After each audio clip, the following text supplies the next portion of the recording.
Hey guys, welcome back to the channel. This is a story about what if Naruto can copy Kekkei Genkai. Before I start, please support for more amazing content and do consider subscribing to my channel and share this video with your friends. This is written by GRIMSTEP5, link in the description and support writer. Let's start the video. Sacred mark of the rising Kekkei Genkai. It begins, it's revealed, it continues. There was a baby crying loudly, but that wasn't the only thing that could be heard. There was also sighing, grumbling, coughing, complaining, and the explosions coming from the surface above. Hive Nin and Boo all stood in a perfect circle. In the middle was a baby, blonde-haired and beautiful, he wiggled his short limbs in tiny circles. Countless seals had been carved into the floor, they ran all around the room. Damn, this kid's crying is getting on my fucking nerves. Calm down. Stick to the orders we were given. We're not supposed to be speaking. The conversation between the two Anbu drew the attention of the others. I know Sasaki, but still this kid's crying is working my last nerve. Even though the Anbu member claimed to be angry at the fourth child, he didn't move an inch, he still knew what his orders were. He was not to speak, not to move, and for some strange reason he was told not to look at the infant, not even a glance. It was like the Hokage didn't want anyone to see his son's face. With silence in the room, another Anbu member decided to speak up and support his teammates' anger, breaking orders yet again. You know Sasaki, Rai might have a point, it is kind of hard to concentrate with this kid's wailing. Sasaki, their leader, let out a big grumble of annoyance at his teammates. He couldn't turn around to look at them, he didn't want to break orders by turning his head toward the kid. He just looked up at the ceiling. I don't know what you two are complaining about, you should be honored, we were specifically chosen to guard this child, he's our savior and is taking on a lot of responsibility. Sasaki could hear both of his teammates sigh in defeat and gave himself a smile of victory, you couldn't see it though. He thought that he had convinced his team to deal with it, but with a defeat of two, another two came to help out. Sasaki, what are you talking about? Sure, he's our savior, but anyone could be our savior. That comment caused the other three to nod their heads in agreement. Yeah, our savior is a little wailing infant and we don't even know what the little brat looks like. Rai, don't speak badly about the Yondame's son, he making huge sacrifice foe. The hell with this sacrifice, anyone could have the Kyuubi sealed inside it. Then how about you, Rai? This brat is about to go through that and he doesn't even know, and if you're so immature that you can't deal with his crying, then you don't have what it takes to be part of my team. Said Rai was instantly quiet at that last comment, he figured that what he captain said was true, so he just stood there in silence, the silence that just realized had come. The little kid had stopped crying, his nightmare was over. You see Rai, he stopped crying and went to sleep, are you happy? Don't ever act that childish again. Yes, Sasaki. He was in fact very happy, he could do his job in peace. The child seemed to be at peace. The only thing that was weird was the huge gate that the infant lay in front of. Also, what was behind it didn't pull trigger on normal either. Behind the gates were a huge pair of eyes staring at the young infant boy. They stared with red, slitted eyes. Underneath the eyes was a widespread mouth, fangs were visible, overlapping clearly exposed teeth. It almost looked like the mouth was smiling. The huge mouth opened and let out a huge roar, causing the child to cry. This little thing, this is what he sealed me into. What a joke, Yondame, you are a foolish man. Kyuubi no Kitsune, the terror of Konoha and an unstoppable force of nature. This beast was truly a terrible sight to behold, it couldn't be killed for it was immortal. Yet it was killed, well, its physical body anyway. As for its spirit, that was a different story, its spirit was in a body, but not one of its own. The immortal Kyuubi no Kitsune was sealed away inside of a small infant, the fourth Hokage's legacy and the fourth Hokage's son. Let me out. Damn him to hell. How dare he seal inside his son and then just die like that, Yondame, I will get you back even if through this child. I'll kill it. The razor-sharp claw shot out of the gate heading for the still crying infant. It came at amazing speed, surely this child was going to die and Kyuubi would be free. But Kyuubi's claw stopped just inches away from the child's face, there was something blocking him from killing the newborn babe. What? This must be another trick, this his father, I hope he's having a great time with the Shinigami. Well, that fool forgot one thing, I may not be able to kill this boy, but I can take something away from him. Red chakra began to swirl around the naked and crying form of the infant. It wrapped around the kid's fragile body and seemed to seep inside of his body. The infant's crying grew even louder, it was like the boy was in pain. A cruel thing to do to a newborn, Kyuubi was truly an evil being, perhaps its essence. A huge fox let out an evil laugh at the infant's cries in pain, he was enjoying an infant's cry. Cry all you want, child, for it shall make no difference. The demonic fox let out another one of his deeply baritone laughs at the child. Yondame, I may not be able to kill your son, but I can take a part of him away. The crimson chakra surround the baby fully seeped into his skin and something changed. Blonde baby boy seemed to shrink a bit, then his crying subsided, the child was then silent. Have a nice life Naruto. The fox then started to laugh his demonic laugh again. Whatever he did to Naruto was sure to be something of the worst nature. It had to have been. 12 years later, hard glares, evil intentions, all pointed at him, the many assassination attempts made by the villagers that he usually narrowly escaped. Memories of the first time he met that bastard fox inside him and how lonely he was when he got home. Times when he would cry himself to sleep because he didn't have parents to read him a bedtime story and help him sleep. Why was it all happening to him? Why? That was the thing he didn't know, why he had no parents, why people tried to kill him, why every time he walked down the streets, the villagers would look at him with that intense hate that he was so used to. He guessed he was just born that way and destined to stay like that. A freak of the world. Although he wouldn't have been so angry if he just knew why it was happening to him, why any of it was. Naruto. Naruto Uzumaki, pay attention. Naruto's eyes popped open, he raised his head to figure where he was. He looked around sleepily and observed his surroundings. Chalkboard, kids his age, Iruka-sensei. The classroom. Naruto, if you don't pay attention you'll never become a ninja. The voice of his sensei and surrogate brother rang through his head, waking him up completely. Iruka had been one of the few people who actually cared for him, whose eyes didn't stare harshly. He was always kind to him, therefore Naruto considered him to be a sort of older brother of sorts. Naruto then heard another voice from across the room. Does it even matter, Iruka-sensei? We all know Naruto's not going to become a real ninja anyway. The whole class erupted into laughter at Naruto, pointing in mocking fashions. He looked down in shame. It really wasn't the fact that everyone was laughing at him, it was the person who said that really got to him. Haruno Sakura, top of the class when it came to Kunoichi and the current subject of his affection, he knew he had no chance, but he still tried. He was a fighter. Why yeah I will, just you watch, I'm going to become the Hokage, and I'll show you all. Barely restrained laughter could be heard due to Naruto's comment.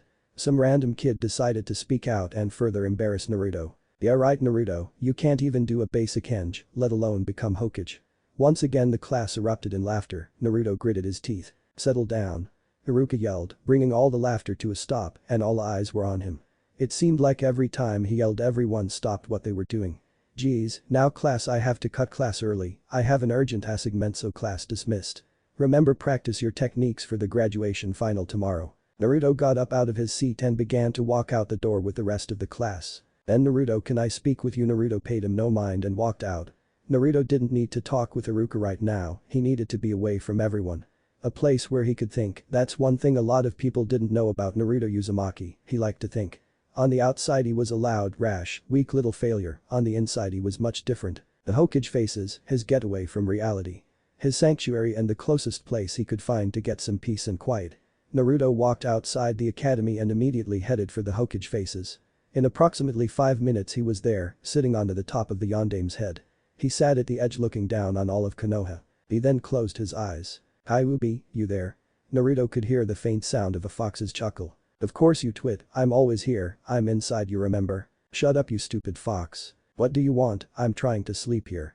Naruto let out a sigh. I just wanted to talk, what, that's not allowed in my own head. Talking to yourself is a bad habit Naruto, but that isn't the real reason why you're talking to me, is it? And no, that is the reason why, I just wanted. Naruto could hear the loud chuckle of the Kyuubi inside his head, he let out another mental sigh. You want to know why you're so weak, don't you? Never mind, I don't want to talk. Then I will. An intense pain went through Naruto's body, red chakra surrounded him, the rock monument depicting the Yondame's head began to crumble away beneath him. The chakra shot out of Naruto's stomach and began to float in the air in front of Naruto. What the hell is this? The pain grew even more as the huge massive chakra began to take the form of a giant fox's head. The chakra distorted and first sprang out of it. In less than 10 seconds there was a huge fox's head in front of Naruto. More chakra pumped out of Naruto's body and collided with the furry fox's head, filling in the sockets and taking the form of eyeballs. The head of the Kyuubi was fully formed and it looked at Naruto with rage. What the hell, how did that damn fox get out of me? Naruto thought. Naruto, come here, I have something to give back to you. Stand up. On command Naruto stood up and looked the fox dead in the eye. If this was Naruto's first time meeting Kyuubi, then he would have probably wet his pants by now. Come here. Just like before Naruto walked carefully to the Kyuubi, being careful not to make the fragile rock underneath him crumble away. In 5 steps he was right in front of the floating head of Kyuubi. Naruto, you are useful to my plans, and if you are to carry out what it is that I intend for you to do, then you must become a true ninja, and in order to do that I must give it back. Give what back? What the hell are you talking about? What did you take away from me anyway? Kyuubi gave a low demonic chuckle. He looked at Naruto with those red slitted pupils that struck immediate fear into the hearts of every person in Konoha who knew of them. Naruto, let me just tell you, I will get out and find my body, but for now I need you to grow, so I will give back your true self. Red chakra enveloped Naruto's body, covering him completely and making the surface beneath him crumble away, but Naruto did not fall, he just floated. Kyuubi, what is this shit? You can't. A spike of pain rang through Naruto's body, it hurt badly, but to Naruto it seemed familiar, almost as if he had felt before. Naruto forced himself to speak between the unbearable pulses of pain going through his body. He pried his mouth open and spoke through the veil of nearly crimson chakra around him. Kyuubi, what do you mean by me true self? What is there about me that I don't know? Naruto's breathing suddenly returned to normal. For some reason the intense pain he had felt moments ago suddenly turned into warmth. Naruto's eyes twitched at the feeling, it made his body shudder. That didn't go unnoticed by Kyuubi. You feel it, don't you, Naruto? The feeling of that empty space being filled in, this is the part of you that makes your true self. The invigorating feeling spread through Naruto's body, all traces of pain were gone. Naruto raised his head and looked Kyuubi in the eye, something he was never fond of doing, but now he didn't care, he wasn't afraid, not anymore. It felt as if something had changed within his mind, this overwhelming confidence that invaded his head and usurped all traces of fear from their position as the dominant emotion in his conscience. Was this his true self, his immaturity replaced by this sense of confidence and arrogance? It might have been, but whatever it was, it felt good. Kyuubi chuckled again at Naruto's confidence, he sensed that Naruto was becoming what he was supposed to be. This is what I took from you, Naruto, your potential, your original mindset, and all of your original traits. Now that you are to become a ninja, I am giving it back, don't ask why I did it or why I am doing this, just accept it or I'll take it back. Okay, so what do I do then, what now? Kyuubi let out a big sigh. I have given back all there is to give, you have changed back, so all there is for you to do now is wake up. What, but I'm already. His eyes then opened again, staring at his apartment ceiling. Awake. Naruto rubbed his head, not even bothering to get out of his bed. It was a dream. But it felt so real. Naruto sat up and placed his feet on the floor. His eyes went wide in shock. His room was a mess, he seriously needed to do some redecorating, but that would have to wait for later. If his memory served, today was the day he was supposed to become a ninja. He stood up and rubbed the sleepiness out of his eyes. Damn, that Kyuubi invading my dreams, why couldn't he have revealed himself to me 20 years from now or something, stupid fox. He walked to his bathroom and closed the door, turned on the faucet and washed his face. When he brought his face back up to the mirror, he jumped back in shock and let out a large yell. It was probably a yell so loud that it could be heard throughout the entire village. And my eyes, what the hell happened to my eyes? His eyes had made the transition from his normal sapphire blue to a lighter bluish purple. The weird part was the tiny burst of light orange that seemed to emanate from his pupils. They were basically baby blue with an orange tint coming from the middle. So it wasn't a dream after all, Kyuubi really did visit me. Naruto washed more water onto his face. Even though the shock Naruto got was great, it only lasted for a couple of seconds. After he saw his eyes, he wasn't all that surprised, it only lasted for about 5 minutes. Naruto actually thought that his eyes felt normal, they didn't feel weird, they just looked weird. Kyuubi, not that I'm complaining, but what exactly did you do to my eyes? He delved through his mental link and found the demon fox. I already told you, I given you your true self back, don't you feel it? Naruto shook his head. You will, Naruto. But why are you giving this back to me? You want to kill me, right? Exactly right, but in order for me to get out and kill you in this village, you must become a ninja first. Don't worry, this will all come together soon, that goes for you readers too, but by then there is nothing you will be able to do about it, so live your life to the fullest right now, while it lasts.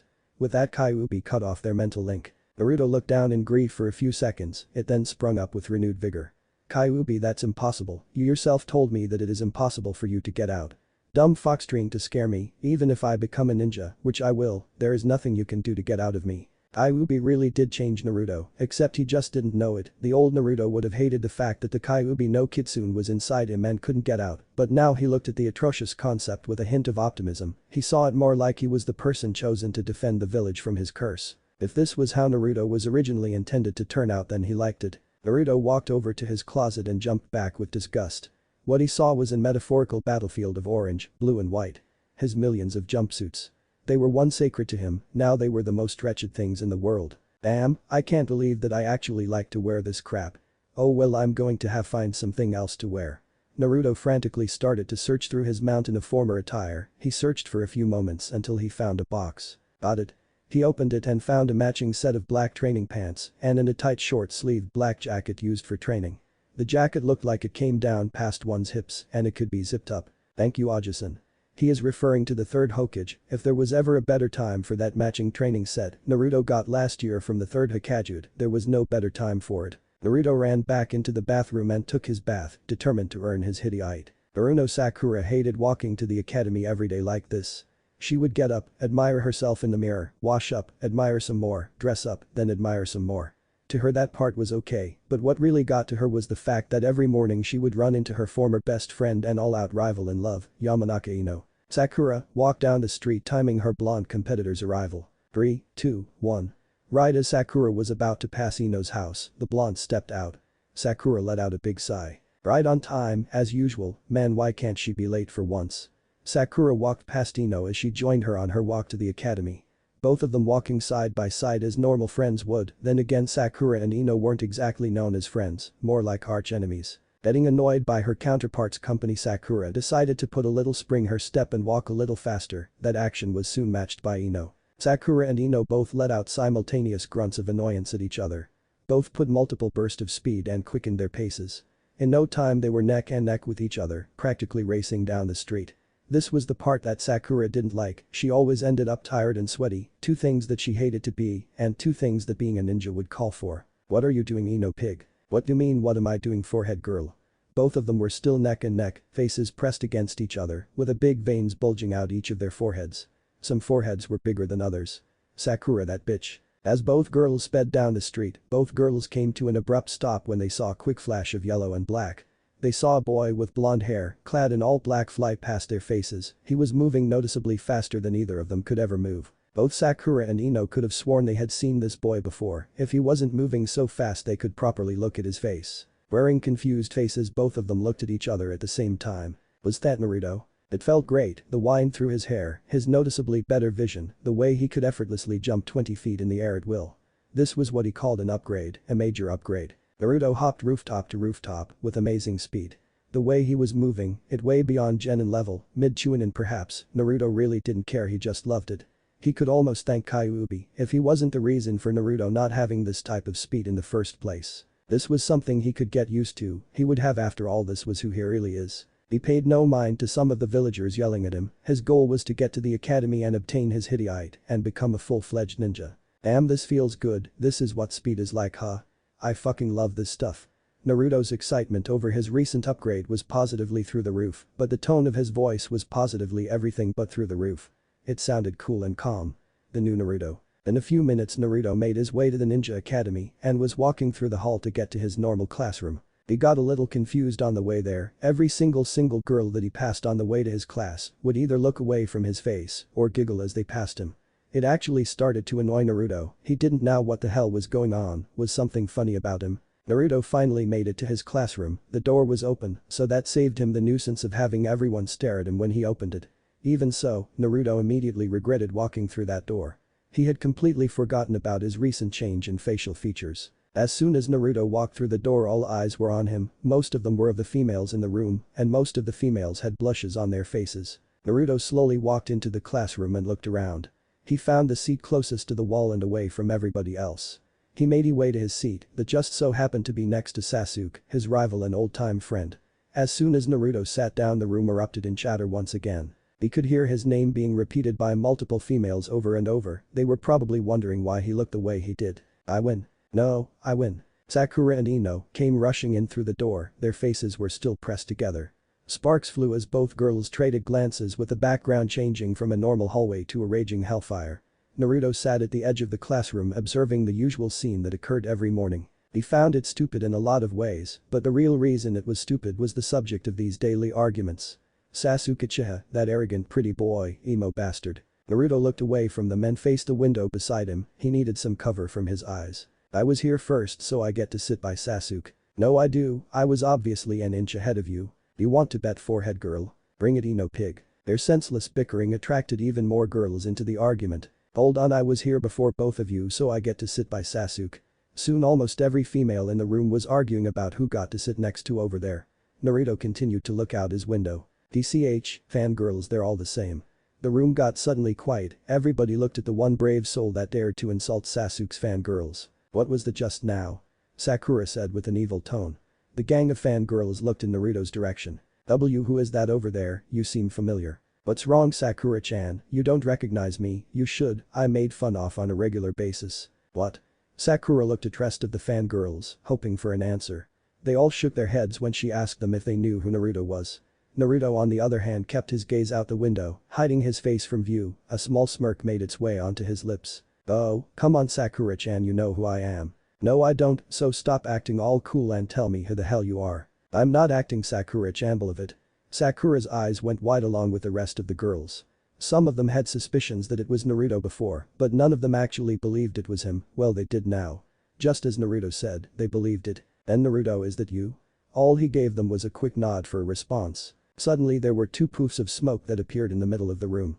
The smoke cleared revealing two men, Haruka Yamino and his assistant Mizuki. I don't really care for his last name. Settle down. Just like in Naruto's dream the whole class was silent, even in reality Haruka's voice could get a room silent on the first try. Okay now all of you take your seats and let's begin.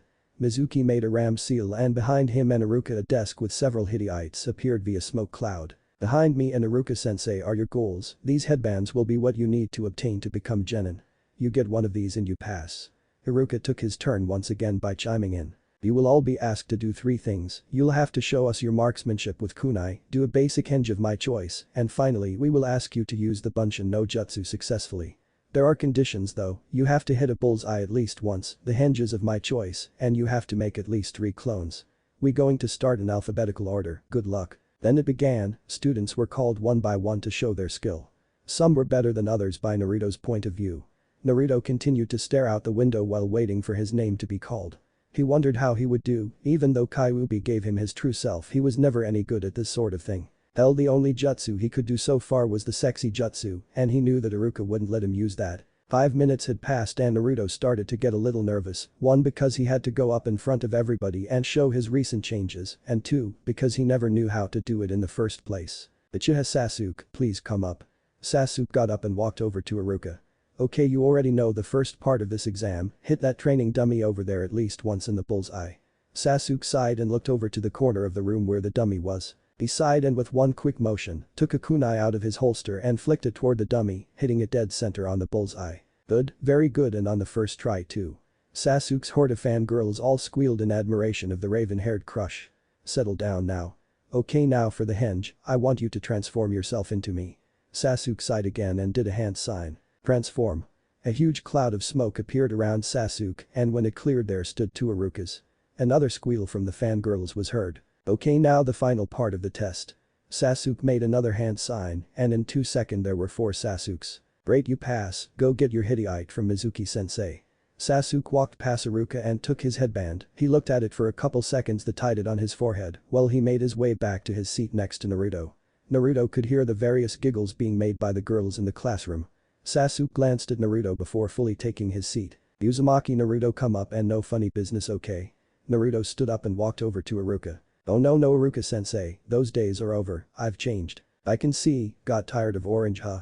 Naruto chuckled. Naruto, I always thought that your eyes were just blue, I must be getting old. You know what to do. Naruto looked in the direction of the dummy, which no longer had Sasuke's kunai lodged in it. He steeled himself and took out a kunai. Okay Kyuubi, let's see who I really am. He threw his kunai with unexpected force and it flew straight at the dummy lodging itself deeper in than Sasuke's had, almost going through it. The whole room instantly was filled with whispers and gasps of shock. Well done Naruto, oh okay now for the henge, transform yourself into her Hokage. Naruto made a hand sign. Transform. Naruto said in a calm tone. Soon, in place of Naruto stood the 3rd Hokage, in full robes. Everyone in the room was wide-eyed, the fact that Naruto could do a jutsu so easily that most of them had trouble doing was very surprising. More whispers came from the classroom. Oh outstanding Naruto, let's see if you can get this one down, I want you to make at least 3 clones using the Bunshin no Jutsu. Naruto did the proper hand sing. This was the moment of truth, everyone was looking at him, if he messed up on this jutsu, he would be forced to uphold his reputation as Naruto, the knuckled-headed loser who can't even make a clone. Bunshin no Jutsu. Naruto poured in a large amount of chakra into this jutsu, his chakra flared, and in a huge plume of smoke, there were 10 Narutos standing in the front of the room. Everyone in the room gasped, Naruto looked around thinking that he had messed up. When he saw 9 other Narutos he was relieved. Amazing, simply amazing Naruto, go on and get your Hittite, you deserve it. The small murmurs and whispers increased even more. Whoa. Since when was Naruto able to do that? Those clothes make him look kind of cool. Naruto savored these comments, they were never for him before. He grabbed his hittite and walked back to his seat next to Sasuke, but before sitting down, he gave Sasuke the same glance that Sasuke had given him a few moments ago. Well, I guess that concludes the exam, all of you pass, congratulations. The whole class let out a loud yell of victory, well except Naruto and Sasuke. Okay, now that you've all passed you may have a lunch break. Dismissed. Make sure you come back though this isn't over. Naruto stood up and walked out of the classroom with Sasuke followed shortly behind. Everyone watched as the lone Uchiha and the new cooler Uzumaki walked out, followed by a gang of fangirls. Naruto had forgotten to eat breakfast, and he didn't even bring something edible with him. He was so pumped up at the thought of getting his headband, which was now currently tied loosely around his neck, that he had forgotten to eat. Thoughts of what had transpired earlier ran through Naruto's head, that feeling of power that he never once had before, the amount of chakra that flowed through him when he used the Bunshin no Jutsu. That was real power and it was his power. Naruto needed to find a good place to just think, since he had no food with him for lunch. He had the perfect place in mind.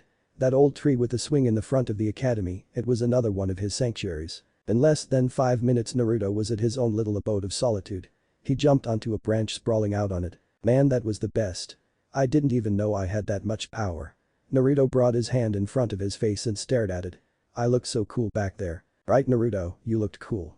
Kyuubi said in a very sarcastic way that Naruto didn't miss. Shut up Kyuubi. By the way, how is it that I have this much power, did you do something? No, you idiot, I already told you this is all your power. When you were a baby I infused your infant body with a minuscule amount of my chakra. In doing this I sealed away part of your chakra reserves, making you virtually weaker. I thought that if you were so weak you would die easier and I could get out, unfortunately for me, if you die I die. I needed to come up with another way, and if you die too early I might not have enough time to figure out a way out, so I unsealed that part of you. Okay, I get that, but why is it that I have this much chakra? Naruto, do you remember that feeling you got every time you trained, the feeling that you weren't getting any stronger? Naruto gave Kyuubi a mental nod. Well, you were, it's just that every time you got stronger your new chakra would form in the part of you that was sealed away and kept growing with the rest of your body. And on top of that you were, excluding my chakra, you were born with extremely large chakra reserves, so all of that chakra came together. Naruto stayed silent for a few seconds, he then responded. So the reason I never got any stronger was because of you Kyuubi, you suck. Naruto heard the faint sound of Kyuubi's chuckle as it faded away and resided back into the depths on his conscience. The next sound Naruto heard was a voice from below, not Kyuubi's though, this voice was human. Hey dope, stop talking to yourself in that tree and get down here. Naruto glanced, recognized the voice, and he didn't really feel like hearing it right now. Naruto stayed in his slouched position on the branch and answered the voice back with a loud sigh. But team, what do you want? I want to ask you something, so get down here. Why don't you come up here and ask me? Naruto then heard the voices of females, those voices didn't sound too happy either. Naruto. Sasuke-kun wants to ask you something, you should be glad that he's even talking to you, so get down here now. This female voice was accompanied by others all wanting to get Naruto from the tree. Not wanting to cause a further ruckus, Naruto slid off the branch and landed right in front of Sasuke. He looked him straight in the eye. Sasuke's eyes widened when he caught a glimpse of Naruto's new upgrade. What the hell is wrong with your eyes, weren't they always just blue? Naruto glared at Sasuke and Sasuke returned his glare. No, they were always like this, you just didn't look hard enough. Hey, don't you glare at Sasuke-kun like that. Once again Sakura opened her mouth from the sidelines to defend her crush. Naruto took his glare away from Sasuke and directed it at Sakura. He was pleased when he saw her gasp and back away from him, only to shrink into the back of the mob of fangirls. Her gasp wasn't the only one to be heard, it seemed like as soon as Naruto glanced toward their direction, Sasuke's faithful fangirls suddenly got quiet. With a smile Naruto brought his glare back to Sasuke, making him flinch a little as well. So, what do you care about eyes for anyway, what are you gay?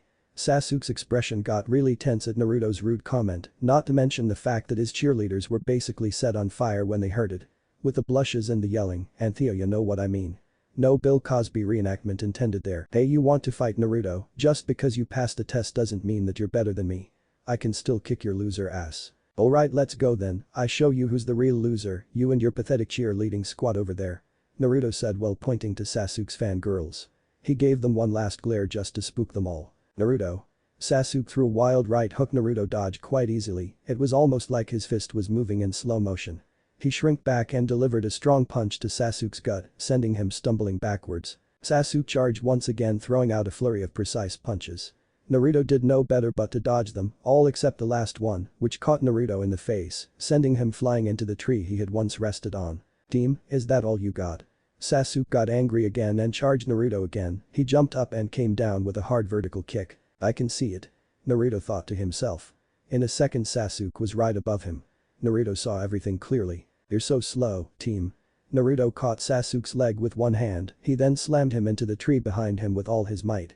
He then flung Sasuke 10 feet away from him, putting him in a temporary daze. Sasuke tried to get up but was pushed back down by Naruto's foot on his back. Hey team, just because I seemed weak before doesn't mean that I am. Sasuke turned just far enough to look at Naruto, who had already began to walk away. Oh yeah, I look so cool, that should teach that bastard a lesson. Naruto thought to himself as he began to walk back into the academy. Naruto, don't you dare underestimate me. Sasuke charged at Naruto for the final time, hoping to catch him off guard, a very desperate move indeed. I didn't, I just overestimated you. Naruto spun around and plowed his fist directly into Sasuke's face, making him thrust backwards into that same tree. Naruto gave one final huff before walking back inside the academy. He could hear the screams of worry and fear coming from the girls as they all rushed the wounds of their raven-haired lover boy. Let's see, who's Masinga Uchiha Sasuke, does anyone know where Sasuke is? Right here. Sasuke walked through the doors of the classroom limping and bruised. He was followed in by his loyal fangirls who all had empathetic looks on their faces. Right on time. Hey, what happened to your face? Sasuke glanced toward the direction of a certain blonde for a second and turned his gaze back on Iruka. Nothing. Iruka sensei fell. Almost everyone in the class face faulted at this, well except for Naruto. Okay, I know that's not what happened, but still, take your seat, I want to finish this. Sasuke took a seat at the far corner of the room, the complete opposite of Naruto's seat. His followers also took their original seats, but not before giving Naruto their own glares. Alright, we're going to do this tomorrow, but something has come up, so instead of tomorrow, you will be meeting your new senseis today. New sensei? The whole class screamed out, exempt a few people. Yep, now that you're all genin, I'm no longer your instructor. Iruka laughed and scratched the back of his head in a very pre-upgrade Naruto way. Well, I'll begin with the names of the team selected. Team 7.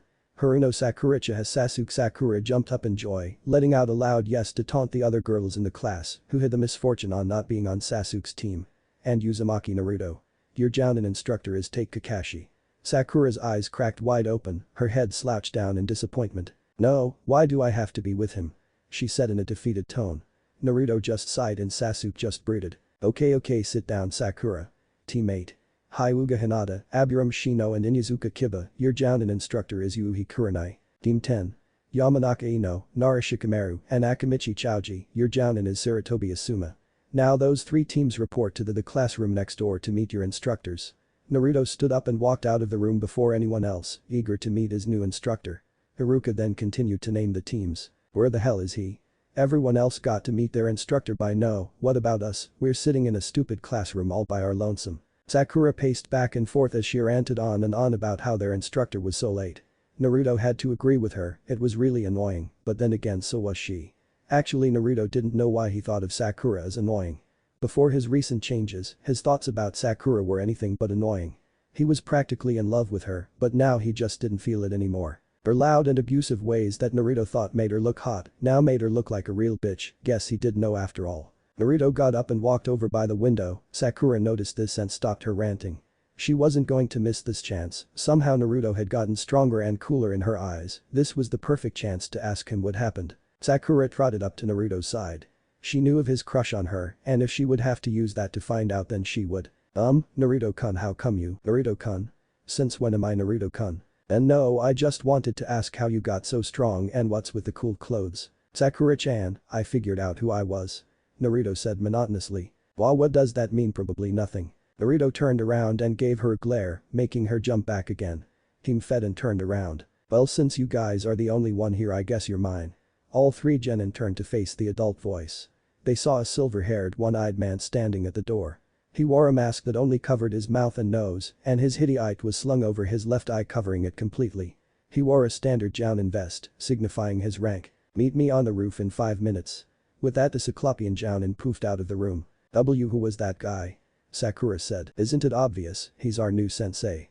Naruto said as he walked past her. He was soon followed by Sasuke, and wherever Sasuke went Sakura was sure to follow. 5 minutes later, Naruto, Sakura, and Sasuke all sat in front of their new sensei. They looked at him perplexed by his weird appearance. Alright, first introductions. Tell me some things about you, you know what you like, what you hate, and your goals for the future, things like that.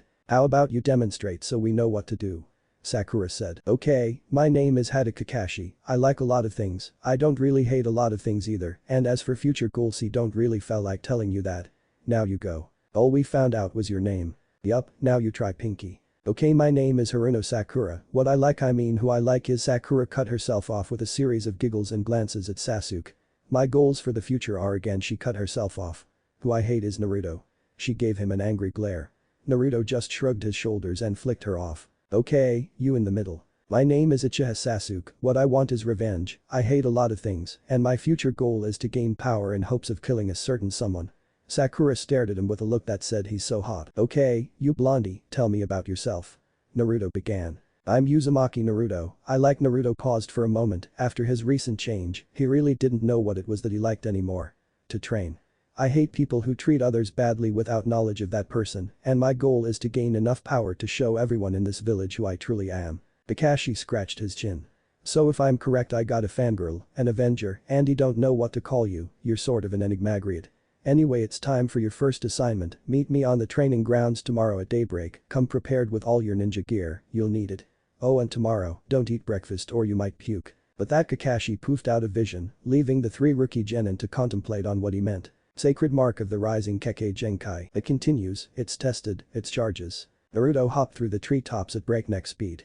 Elegantly steeping from branch to branch as he pursued his target. He hoped that he would make it in time to stop his target. With one goal in mind he charged forward. Damn him, acting all nice to us then betraying us without a moment's notice.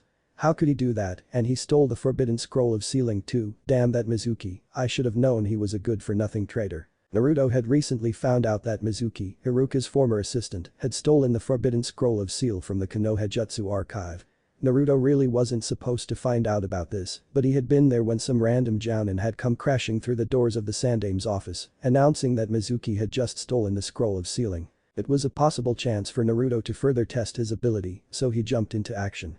That's how he ended up where he is now, hopping the trees at approximately 11 o'clock at night, while searching for that son of a bitch named Mizuki. Come to think of it, Naruto never really knew Mizuki's last name, and now he didn't care. As Naruto searched through the forest with enraged speed he could hear something, but it wasn't outside it was inside, he knew who it was. Naruto stopped on a large stable branch and rested for a while. What do you want Kyuubi, can't you see that I'm trying to find Mizuki? Oh, then I guess you don't want my help then you twit.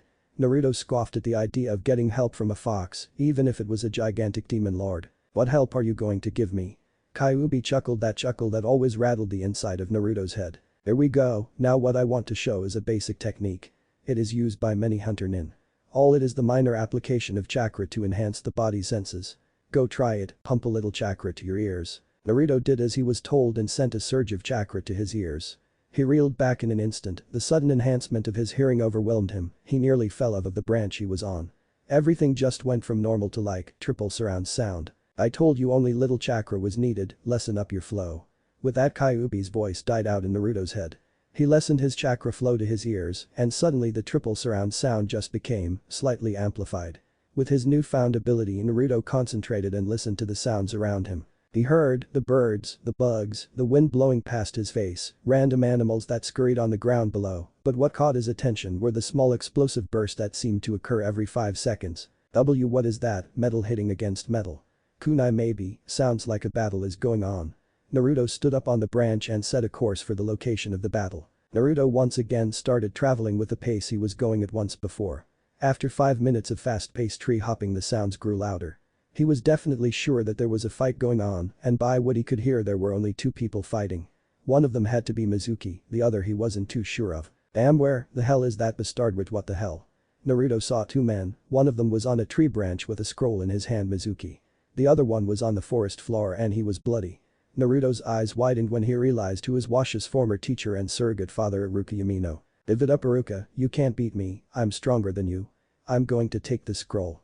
Mizuki gave a sinister chuckle that sent a chill through Iruka's heavily damaged spine, which currently had a few shurikens sticking out of it. Why Mizuki, why are you doing this? Betraying Konoha will only come back to hurt you in the end. Ha! Iruka, how stupid can you be, do you really think that I give a rat's ass about this village? There's only one thing that I want in this world and that is power, and there's no here right who can stop me from attaining it. You mind saying that again? Mizuki's neck hair stood on end, that voice just came out of nowhere and scared the crap out of him. He was confused as to who the hell it was. Who said that? Mizuki continued to look around for any signs of the unknown voice, but whoever it was, they sounded like a kid. Show yourself. Mizuki commanded. Fine. Mizuki could only duck as he sensed two kunai being thrown from behind. He narrowly escaped the attack as he could feel the cold metal of a kunai brush his head, cutting a little hair in the process. If you want me you got me, Mizuki-sensei. Mizuki turned and was face to face with a familiar blonde, but what he wasn't familiar with was his fist hitting his face. Naruto delivered a full power punch to Mizuki's face, sending him flying, but before he could finish his diagonal descent, Naruto grabbed the last of Mizuki's Fuma Shuriken from his back and with a vertical thrust, threw the giant weapon at Mizuki, pinning him to a tree trunk below. Naruto-kun, what are you doing here? Said a badly damaged Iruka. Naruto jumped down from the branch and landed in front of Iruka. He was currently holding the scroll Mizuki was holding before he decked him. Isn't it obvious I'm here to stop Mizuki and to help you? But how did you? Element of surprise, Iruka-sensei, that's how I beat him so easily. Iruka-sensei looked at Naruto with pride. He was proud of how much the boy had grown, he was even able to take on a Chunin with no problem at all. Naruto looked in the direction that Mizuki was. He walked over to the currently immobilized Chunin and looked him dead in the eye. His head swayed limply and Naruto saw no movement in him, he presumed that he was dead. Naruto turned to walk back over to Iruka but was stopped when he felt a hand grab the back of his jacket. You son of a bitch, I'll kill you. Naruto turned his head to find Mizuki's arm clinging onto his jacket. HMPH, you still alive? I thought you were dead. Mizuki growled and coughed up some blood mid-growl. His grip loosened allowing Naruto to smack his hand away from his new clothes. Don't touch, these are new. Mizuki snarled through clenched teeth. Curse you, demon. That was the breaking point. Naruto instantly grew angry at the word demon, he had heard it so many times in his life and he was tired of that shit. Naruto decided that he was going to toy with the traitor for a while, play dumb. Amon, did you just call me a demon? Mizuki spit up another round of blood. That's right, you little brat, you're a demon. Naruto could hear Iruka's breathing grow heavy in the background, what he had anticipated. Mizuki, no, he's too young for that. Iruka yelled. Shut up, you fool, I don't care. Naruto, do you know the reason you were always looked upon with hate? Naruto kept his innocent boy charade and slowly shook his head. No. Do you remember the nine-tailed fox that attacked Konoha 12 years ago?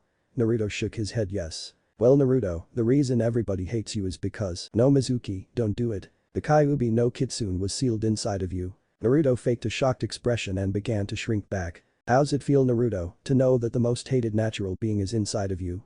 Mizuki wore a psychotic smile of satisfaction, but it soon faded away when he saw Naruto smile. He heard the young genin start to snicker. What the hell is so funny, you're a demon and you think that's funny? Naruto hung his head down, his eyes covered by his unruly bushy-called hair. How stupid do you think I am, Mizuki-sensei? I'm not the same oblivious boy that I was before, I never was. Naruto raised his head and looked Mizuki straight in the eye. That's old news, Mizuki. Guess what, I've known about the fox since I was 6 years old. Actually, I don't really mind him residing within me, as long as he doesn't try anything, that is. Not a chance, Naruto. Shut up, Kyuubi. Naruto saw the expression on Mizuki's face, simply priceless. He saw Iruka's expression, it was almost as rich as Mizuki's. Naruto-kun, how did you know? Iruka asked in a shocked tone. Well, let's just say that the minds of the innocent wonder way too much. Naruto said with a smile. His smile faded as he turned back to Mizuki. Now, is there anything else you want to say, Mizuki? Mizuki just growled in defeat. Damn you, you demon Barata. Mizuki passed out when Naruto gave him a solid jab to the gut, being careful not to stab his hand on the Fuma Shuriken protruding from his stomach. You're the real demon here, Mizuki, and Oni only betrays his kind. Naruto walked away from Mizuki and went to Iruka's aid. Naruto-kun, how did you get so strong? Training, I guess. An obvious lie on his part, but not so much a lie that it wasn't true. Iruka-sensei, can I ask a favor of you? Iruka gave him a weak nod. Good, Iruka, can you not tell anyone of this little episode we had here? If they ask what happened, just tell them that you beat Mizuki, but if they ask for the scroll, tell them that you gave it to a jounin to return back to the archives and he said he would send for help. Iruka raised his eyebrow in confusion. Why would they ask about the scroll? Wouldn't I have it with? Iruka stopped when he saw Naruto pick up the scroll of sealing. Wait, what are you doing with that scroll, Naruto-kun? I knew I could trust you, Iruka-sensei. Naruto said as he jumped onto a high branch. Remember, I was never here. With that, Naruto jumped away heading towards who knows where. As he jumped through the treetops, he began to think to himself. I know what I'm doing is wrong, but if I'm going to get any stronger I will need this for a couple hours. Besides I don't even have any good jutsu sleeve. Naruto unraveled the scroll in front of him while tree hopping and began to search for any useful jutsu he could find. What's this Bunshin no jutsu, this could be a long night. Sarutobi stared with pride at his crystal ball. The young genin who he had just seen take down Mizuki made him smile contently. It made him so proud that he didn't even seem to care that the young boy was looking at a scroll filled up with techniques that were chunin level at the least. Naruto, you have done well, very well indeed. Sarutobi waved his hand over the crystal ball twice and the sight of Naruto jumping through the trees while reading the scroll faded away. The old Hokage then walked away. Naruto woke up with a reluctant groan. He rubbed his eyes and yawned. He looked at his surroundings, what he expected to see was his bedroom ceiling, what he did see were the trees and the sky. Birds flew above and bugs all over the place. He leaned over to his left, but his eyes widened when he felt nothing underneath his left shoulder holding him up. He slipped and careened down to the floor. He hit the soft forest soil with a dull thump. Oh Kami, damn it. Naruto got up, now in a bad mood from falling off a branch 3 feet in the air. He stood up while rubbing his sore left shoulder. Damn, this is going to hurt for a while. Naruto looked up at the canopy for a few seconds and took in a deep breath. He closed his eyes. They snapped back open immediately. Oh crap, that's right, the training grounds, I was supposed to be there at daybreak. Naruto looked up at the sky, he presumed that it was around 8:50, judging by the sun's position. I'm going to be late, damn. Naruto hopped back on the same branch he fell off of. Put his foot on the tree trunk and began to walk up the tree. I bet you didn't know that Naruto could do that. What did you think he was doing in the woods with that scroll? Naruto spent most of the night learning new jutsu from the scroll of sealing, tree climbing was just another skill that came with it. Come to think of it, where was the damn scroll? Naruto really didn't care. Naruto walked to the top of the tree, which just so happened to be taller than all the others, and looked around. After a few seconds of searching he found the big green patch of land that was the training grounds. Wow, that scroll really helped, without it, I wouldn't even know how to do this handy tree climbing crap. Naruto jumped to the treetop and onto a lower branch, he then began hopping from branch to branch in the direction of the training grounds. Hey Kyuubi, why didn't you wake me up? Well, you were up all night learning jutsu from T-Hat's stupid scroll, what the hell do you think I'm here for? An alarm clock, which you obviously can't be. Shut up, you're lucky I can't come out there and kill you. Naruto's body seemed to go on autopilot, he was still tree hopping, but his attention was brought fully on Kyuubi. Kyuubi, I have a question to ask. How is it that I'm able to learn all this stuff so easily? I mean, I learned those techniques in the scroll overnight like it was nothing. Naruto paused and waited for Kyuubi to respond. Naruto, I told you that when you were an infant I sealed away your part of your chakra, the unnaturally large amount of chakra you were born with. As you put your body through extreme training to increase your strength, the seal I gave you took some of that power away. That's why you didn't see any results, well, you grew, the restrictions of your seal grew as well. Plus, the fact of the seal putting so many restrictions on your body was so great that your body naturally adjusted to the hindrances of the seal. Your chakra did the same as well, as it grew with your body it was being stressed to a point that your chakra control didn't show up past what you originally had. But both your body and chakra adjusting to the restrictions of the seal, you yourself gained a way to chakra control. Since your body was way too used to constantly adjusting to the seal, things such as controlling your chakra after I took the seal off became virtually effortless to you. So something like learning how to tree climb would only take an hour or two. If you keep training, the seal will eventually fully go away. So basically what you said is that I was born awesome, and when you put the seal on me my awesome body worked around it, making my body and chakra even more awesome than they already were. Naruto mentally chuckled when he didn't hear Kyuubi's response. Naruto took his body off of autopilot and resumed control. He noticed that he had just come out of the forest and onto the training grounds.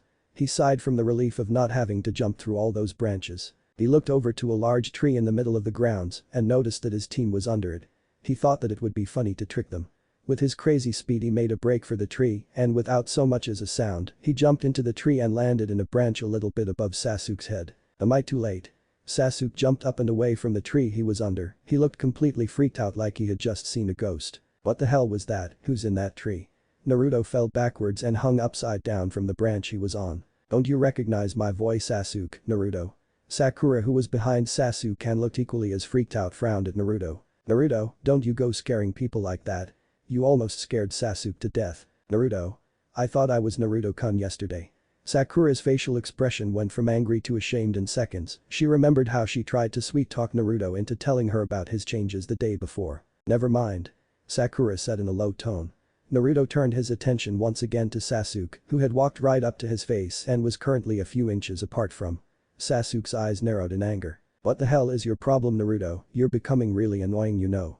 Naruto stared Sasuke right back in the face. "What's my problem? What the hell is your problem?" Then Naruto remembered something. "Oh, I see you're still mad about losing to me," Naruto said, arrogantly, causing Sasuke to growl and grab Naruto by his jacket collar out of anger. "That was luck, Naruto. Next time we fight I'm going to kick your ass." "Oh, and is that a promise, Sasuke? Cause I can show you right here and right now his ass is going to get kicked, or do prefer to fight in private now? You know I don't want you to look bad in front of your fangirl over there," Naruto said while throwing a quick glance at Sakura, making her flinch. "Naruto." Sasuke's voice had now elevated to the point of yelling. "If you want to fight me again then let's go right here, right now, dope." "Ah, don't act like you can win, team," Naruto responded with an ever-stoic tone that made Sasuke's blood boil. "Now let go of jacket, it's new." Naruto smacked Sasuke's hand away from his collar. "That'll be enough from the both of you." Sasuke and Sakura jumped at the familiar voice. Naruto just stayed as he was. They all turned to face the man who spoke. "Get down from that tree, Naruto, it's time to begin." "What, Kakashi-sensei, when did you get here? And you're 4 hours late, by the way." Sakura's tone was nothing but happy. If there was one thing she hated more than Naruto it was waiting, and now she couldn't stand Naruto. "Oh, sorry I'm late, a black cat crossed my path so I took the long way here." "That's a terrible excuse, Kakashi. Anyway, today I told you to meet me here and be fully prepared for a battle. The reason I told you this is because I want to test you all." "Kakashi-sensei, we already took the test to become genin, so what else is there to take?" Sakura asked. "Right, you are Sakura, but this is the real test on whether or not you guys become actual genin. If you fail this you will be sent back to the academy, we'll have to do a whole year of the same thing, just to get back to where you are now." Sakura's mouth gaped and Sasuke's eye twitched. Naruto dropped down from his tree and landed on his feet. "So you're saying this test is a pass or fail?" "Exactly, Naruto, you get it, now let me explain the gist of this test." Kakashi pulled out 2 bells. "These bells are your goals, you are to get these bells away from me in the time allotted. You have until noon to get them." He then took out a book and, that seemed a little mature for someone of Naruto's age, and began to read. He reached into his pocket once more and pulled out a buzz timer, winded it and set it to ring at noon, then brought his attention back to his porn. He looked up from his trusty porn and said, "Oh, and one more thing, after I say begin you better come at me with the intent to kill or you'll never pass this test, which only has a 30% chance of success." Kakashi then placed the timer in the ground. "Begin." With that, Sasuke and Sakura jumped into the tree for cover. Naruto on the other hand stayed in his original position. Taking a jounin on alone, do you really think that you can get these bells from me?" "No." Naruto stood for a second, and a second later Naruto took out a kunai and flung it at Kakashi, which he caught with ease. "But it doesn't hurt to try." Naruto sped off to the left and came into Kakashi. He fast. Even though Kakashi didn't have any trouble keeping up with Naruto's sudden movement, he had to admit the kid did catch him off guard. Naruto ran in and threw a punch Kakashi's way. He blocked it with one hand and used his other to defend his Ichi Paradise novel. Kakashi grabbed onto the blonde genin's fist and flung him up in the air. Naruto retorted with several spins into an axe kick from the sky. Kakashi grabbed his foot and flung him several feet away from him. "Naruto, is that the best you can do?" Kakashi teased. Naruto flipped and landed on his feet. "I guess it's time to pull this one out." Naruto took out another kunai and tossed it at Kakashi, who caught it once again. This time Kakashi's eyes widened when he realized that the kunai had an explosive note on it. "Damn, I let my guard down." The kunai exploded, taking Kakashi in as well. "Got him, he's not so." Naruto froze when he felt a presence behind him. He turned his head slightly and saw Kakashi's crouched figure going through a series of hand signs. What the hell? Sasuke was pissed off now, he couldn't take much more of Naruto's crap. If he let that little punk show him up anymore, people might actually start to think Naruto was stronger than him. Damn that Naruto, what the hell is thinking, going one-on-one with a jounin. Sasuke-kun, are you okay? You seemed worried about Naruto. Sakura, who had followed him from the beginning of the bell test, was right next to him. They were both in a prone position watching Naruto's fight with Kakashi.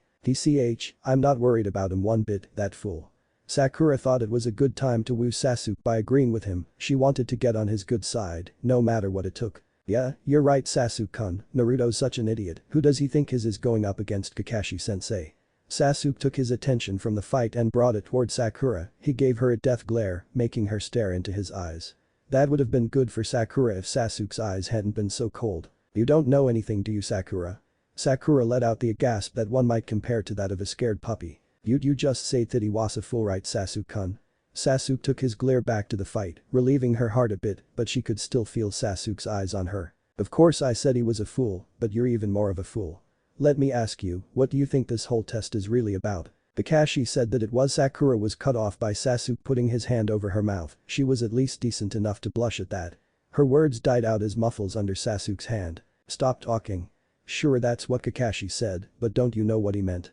Sakura shook her head and forced out a muffled no. It's obvious that this stupid test is to utilize our teamwork. We're put in groups of 3 as genin, not 1. We are to work as a team. That's what Kakashi wanted to test us on.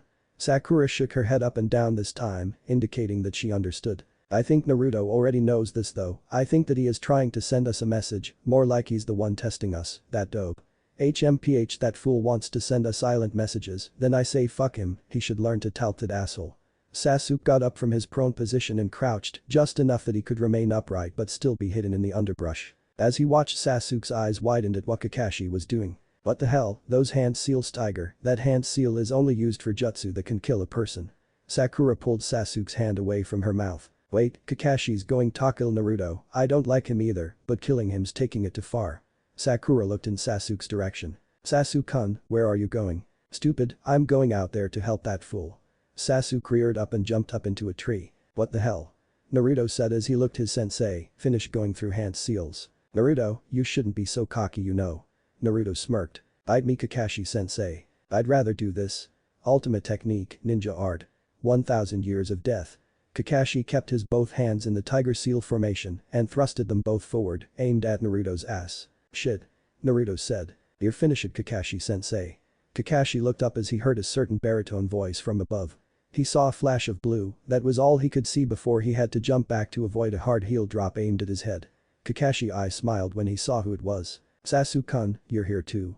Are you just as reckless as Naruto, or do you actually have something up your sleeve? Sasuke, who had just jumped out of the tree to block Naruto from a very unmasculine death. Naruto turned and faced both Kakashi and Sasuke. Seems like you understood what I was trying to say, maybe we can work together. Sasuke turned and faced Naruto. Not a chance, dope. HMPH, like I needed it, it's not like I was in trouble or anything. That's not what it looked like to me, dope. Naruto's eyes got serious all of a sudden. He took his eyes off Sasuke and put them back on Kakashi. Enough talk, if you want to help me then help. With that, Naruto ran past Sasuke, passing the Uchiha without him ever knowing. Sasuke felt a sudden gust of wind, and before he knew it, Naruto had already ran past him and was headed for Kakashi. Kakashi waited as Naruto came in. He was fast, but to Kakashi, he seemed to be moving at the normal speed a genin would possess. Naruto took out a kunai and flung it at Kakashi's head, which Kakashi dodged by moving his head to the side.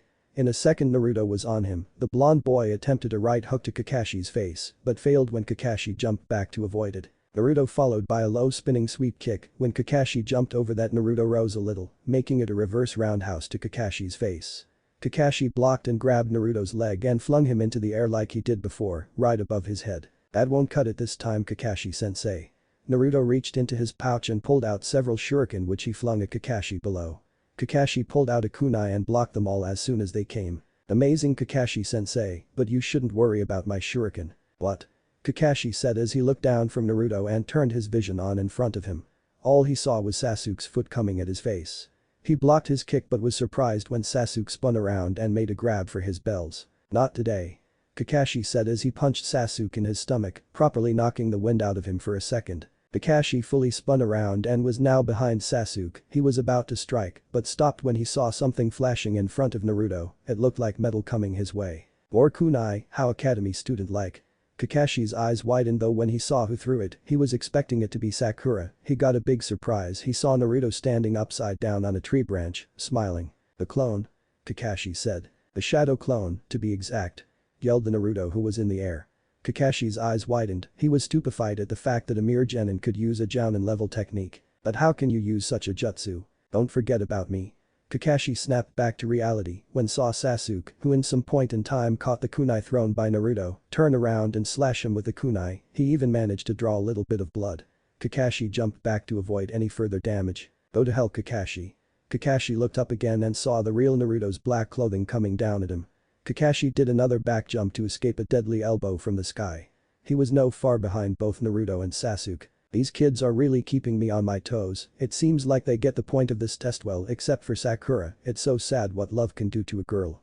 At that moment when Kakashi was in mid-jump he heard a voice that sounded particularly feminine. I got you. Kakashi turned around only to be greeted by Sakura's leg in his gut. I spoke to Sundam, this girl is strong. Kakashi was sent flying back in the direction of Naruto and Sasuke. Sasuke decided to take action. Naruto, move out the way. He said as he began to make hand seals. Naruto jumped away to the side making the same hand seal as Sasuke. I wasn't expecting you, Sakura-chan, but thanks.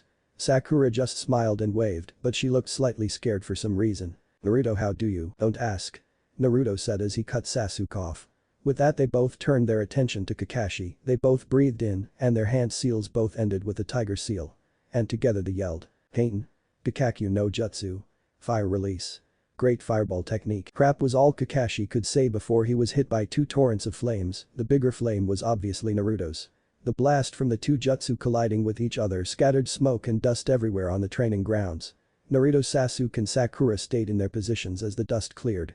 The impact of the jutsu left a huge crater at the point of impact. Through the smoke they could see a faint outline of a body lying inside of the crater. We got him. Sakura yelled while jumping up and down, her inner self was screaming cha-cha. To no end inside her head.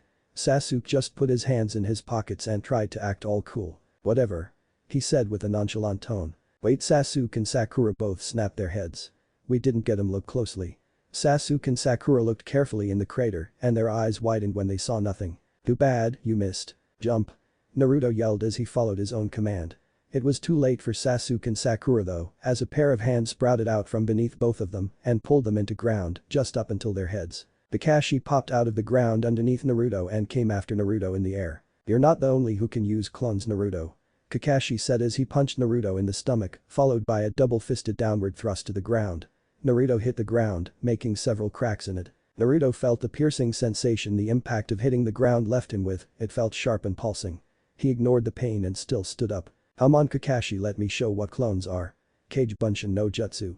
Two other Narutos appeared at the real Naruto's side. They both ran at Kakashi with that above genin speed.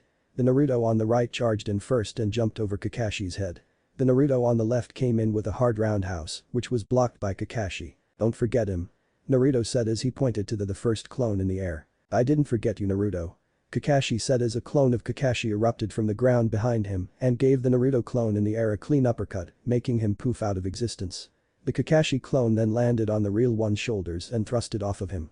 He then hit the Naruto in clone in front of him with fast knee to the face, making him disappear as well. You see, Naruto, rushing into everything isn't the way to go. How about you think this over before come up with a plan first. Kakashi said as his clone disappeared. Naruto, I'm going to strike first now, it's the only time I will do this, so pay attention. Kakashi ran at Naruto with amazing speed. He grabbed Naruto's by his collar and brought him up to eye level. What are you looking at, you creep? Kakashi continued to look at Naruto with his one-eyed gaze. Your eyes, they bring back memories. What the hell is that supposed to mean? How the hell could you have memories of me? I don't even know you that well. It's nothing, Naruto, just nothing. Naruto was confused at the fact that Kakashi was so engrossed in his eyes, he knew that his eyes were weird, but did they really attract people's attention that much? Both Naruto and Kakashi were broken from their thoughts when they heard a loud buzz. Time is up, you failed to get the bells. Naruto could hear the sad cries of Sakura coming from her location in the dirt. We failed, no. She said. Damn it. Sasuke said. Kakashi put Naruto down and walked away from him and over to Sasuke and Sakura. Yes, time's up, you all failed to get the bells from me in the time I gave you. Kakashi scratched the back of his head, sheepishly. Don't get sad over this though, honestly I didn't expect you guys to put up this much of a fight, I'm impressed. Hey Kakashi-sensei. Kakashi looked back at Naruto to see what he wanted. His eyes widened when he saw what Naruto held in his hand. When did you? Naruto let out a loud chuckle, for what he held in his hands was what he was aiming for the whole time. Wow, Kakashi-sensei, that was harder than I thought, getting these bells caused me to actually work with those two. He said, pointing at Sakura and Sasuke. What's that supposed to mean, dope? Nothing, team, now get yourself out of the dirt, you look stupid, the both of you. Kakashi made a ram seal and the ground around Sakura and Sasuke widened and they both climbed out of their manholes. Kakashi sighed and put his hands in his pockets. Naruto had gotten him, he was fooled by a genin. He knew if word got out about this the other jounin wouldn't let him live this down. This was the first time a group of genin had passed his bell test. Kakashi was caught off guard and he had to accept it. Good job, but tell me, when did you do it, Naruto? Naruto, who had taken to walking over to Kakashi and the rest of his team, stuck his index finger out. Right after Sakura kicked you and right before Sasuke and I hit you with our jutsu. Kakashi scratched his chin trying to remember what happened before he went underground to escape the Gakakyu no Jutsu. Explain. Kakashi said. Naruto waited until Sakura and Sasuke finished dusting themselves off and walked over to him and Kakashi before continuing. Remember that clone I had throw a kunai towards Sasuke? Kakashi nodded and smiled when he realized what Naruto had done. He started to laugh. What's so funny, Kakashi-sensei, what did Naruto do? Sakura asked. He rubbed the back of his head and turned to Sakura. I sent my clone to get them right before Kakashi dug underground. This guy over there. Naruto pointed to a tree and a clone of him jumped out. I told him to swipe the bells right after Kakashi got hit by you, Sakura-chan. Sakura honestly couldn't figure it out, she never saw a thing, all she saw was Kakashi go flying into the fire. Wow, I didn't see a thing, I never knew that Naruto was this strong, he actually seemed pretty cool when he was fighting with Sasuke, but no matter, Sasuke's my man. Okay, well, since Naruto got the bells from me, I guess you Alpus. Let me ask you something though, do any of you know the actual meaning of this test? Teamwork? Naruto said. Wow, you guys really did know, okay then you all pass, tomorrow we start our first mission. This test was an all-out success. Kakashi stuck up a big thumbs up to everyone. Now go and get something to eat, I know you're all hungry. Yay. Sasuke-kun, do you want to go get some ramen together? Sakura asked with a blush. No. Sasuke said immediately as he walked away, soon to be followed by Sakura. Naruto shook his head at Sakura's played-out attempt at getting a date with Sasuke. Just asking was never the way to go with a guy like Sasuke, then again he was Sasuke. Naruto, can you come with me for a second, I need to talk with you and the Hokage. Naruto turned to Kakashi. Whatever, Kakashi-sensei. Naruto and Kakashi both stood in front of the Sandaime Hokage. They were in his office, and both Naruto and Sarutobi wore confused faces. Kakashi-sensei, why do I have to keep my eyes closed? This is really starting to piss me off. Now bear with it, Naruto. Honestly, Kakashi-sen, I don't see the point to holding Naruto-kun's eyes closed. You'll see. Naruto, open your eyes. Naruto opened his eyes and rubbed them a couple times. Naruto looked at his surrogate grandfather. He raised his brow when he saw the expression on his face. Age-san, what's wrong with you, what's up with that face? Naruto looked at the aged man in confusion. What? Naruto, your eyes, they came back. Naruto zoomed in on this, the old man had said that his eyes had come back, meaning that he had seen them like this before. Naruto looked at Kakashi, then he looked back at Sandaime. It seemed like Kakashi also knew about Naruto's eyes, this seemed like old news that had just resurfaced to them. Wait, they've come back. Age-san, what's going, you know about my eyes? The Hokage shook his head. Yes. Of course I do, Naruto, and so does Kakashi-san. They're exactly like your father's. Naruto took a step back. My father? Yes, you may know him. I know him. Kakashi and Sarutobi looked at Naruto in disbelief, Naruto couldn't have actually known his father. Your father is dead, Naruto, there is no way you could have known who he was. Kakashi said. I don't know him, but I know who he is, the Yondaime Hokage. More disbelief came when Naruto said this. Sandaime leaned forward on his desk and rubbed his temples. He looked down for a moment and then looked back up. His eyes made him seem a little angry. Naruto, what told you about your father? His voice seemed to shake. Kakashi sensed that he shouldn't say anything and backed away from the Hokage's desk as well. This information was top secret, no one above Anbu knew about your father's identity. Someone else did, Age-san. Naruto said without a single hit of fear in his voice. Who was it? Naruto took a long pause before continuing, he figured that something as important as this could only be revealed in dead silence. The one that my father sealed away. Sarutobi's eyes stayed as they were, Kakashi's visible eye sprouted a couple inches. Was the one who told me, Kyuubi no Kitsune. Silence from Kakashi, silence from Sarutobi, even silence from that loud-mouthed street merchant selling cabbage in the streets below. Naruto knew the Kyuubi, this whole time everyone who knew of it thought Naruto was oblivious to its existence inside of him. They were all wrong. Kakashi was the first to speak up, he broke the foreboding silence. Naruto, how long have you known? Since I was 6. Why didn't you tell me? Kakashi let out a sigh, he then walked over to the Hokage's desk and stood there so that he was facing Naruto. He looked at the Hokage, hoping for him to say something. I was going to wait until you were at least 15. Kakashi let out a sigh of relief. It's too late for that now, Age-san. I suppose you're right, Kakashi-sen, I'm afraid that I'm going to have to ask you to leave. Kakashi sighed and shrugged his shoulders. But I thought that. Sarutobi's eyes suddenly became very serious. Kakashi let out another one of those lazy sighs. I guess it can't be helped then. Report back, am I clear? Yes, Hokage-sama. Kakashi made a hand sign and gave Naruto a glance, he then disappeared in a plume of smoke. Naruto looked at the Hokage. Ajaisen. Your father was indeed Yondaime, it was him who sealed Kyuubi no Kitsune inside of you.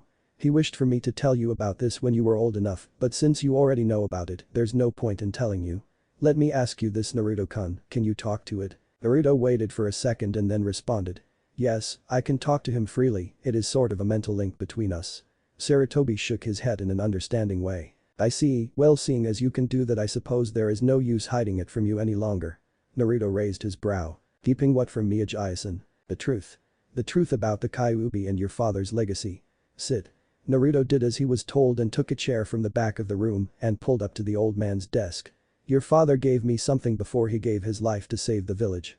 He also told me a grave secret. Naruto stayed still in his seat, he needed to hear this one, it was probably the most important moment of his life so far. He leaned out of his seat as he waited for the Hokage to finish what he was saying. He told me the secrets of his clan. Naruto's eyes widened.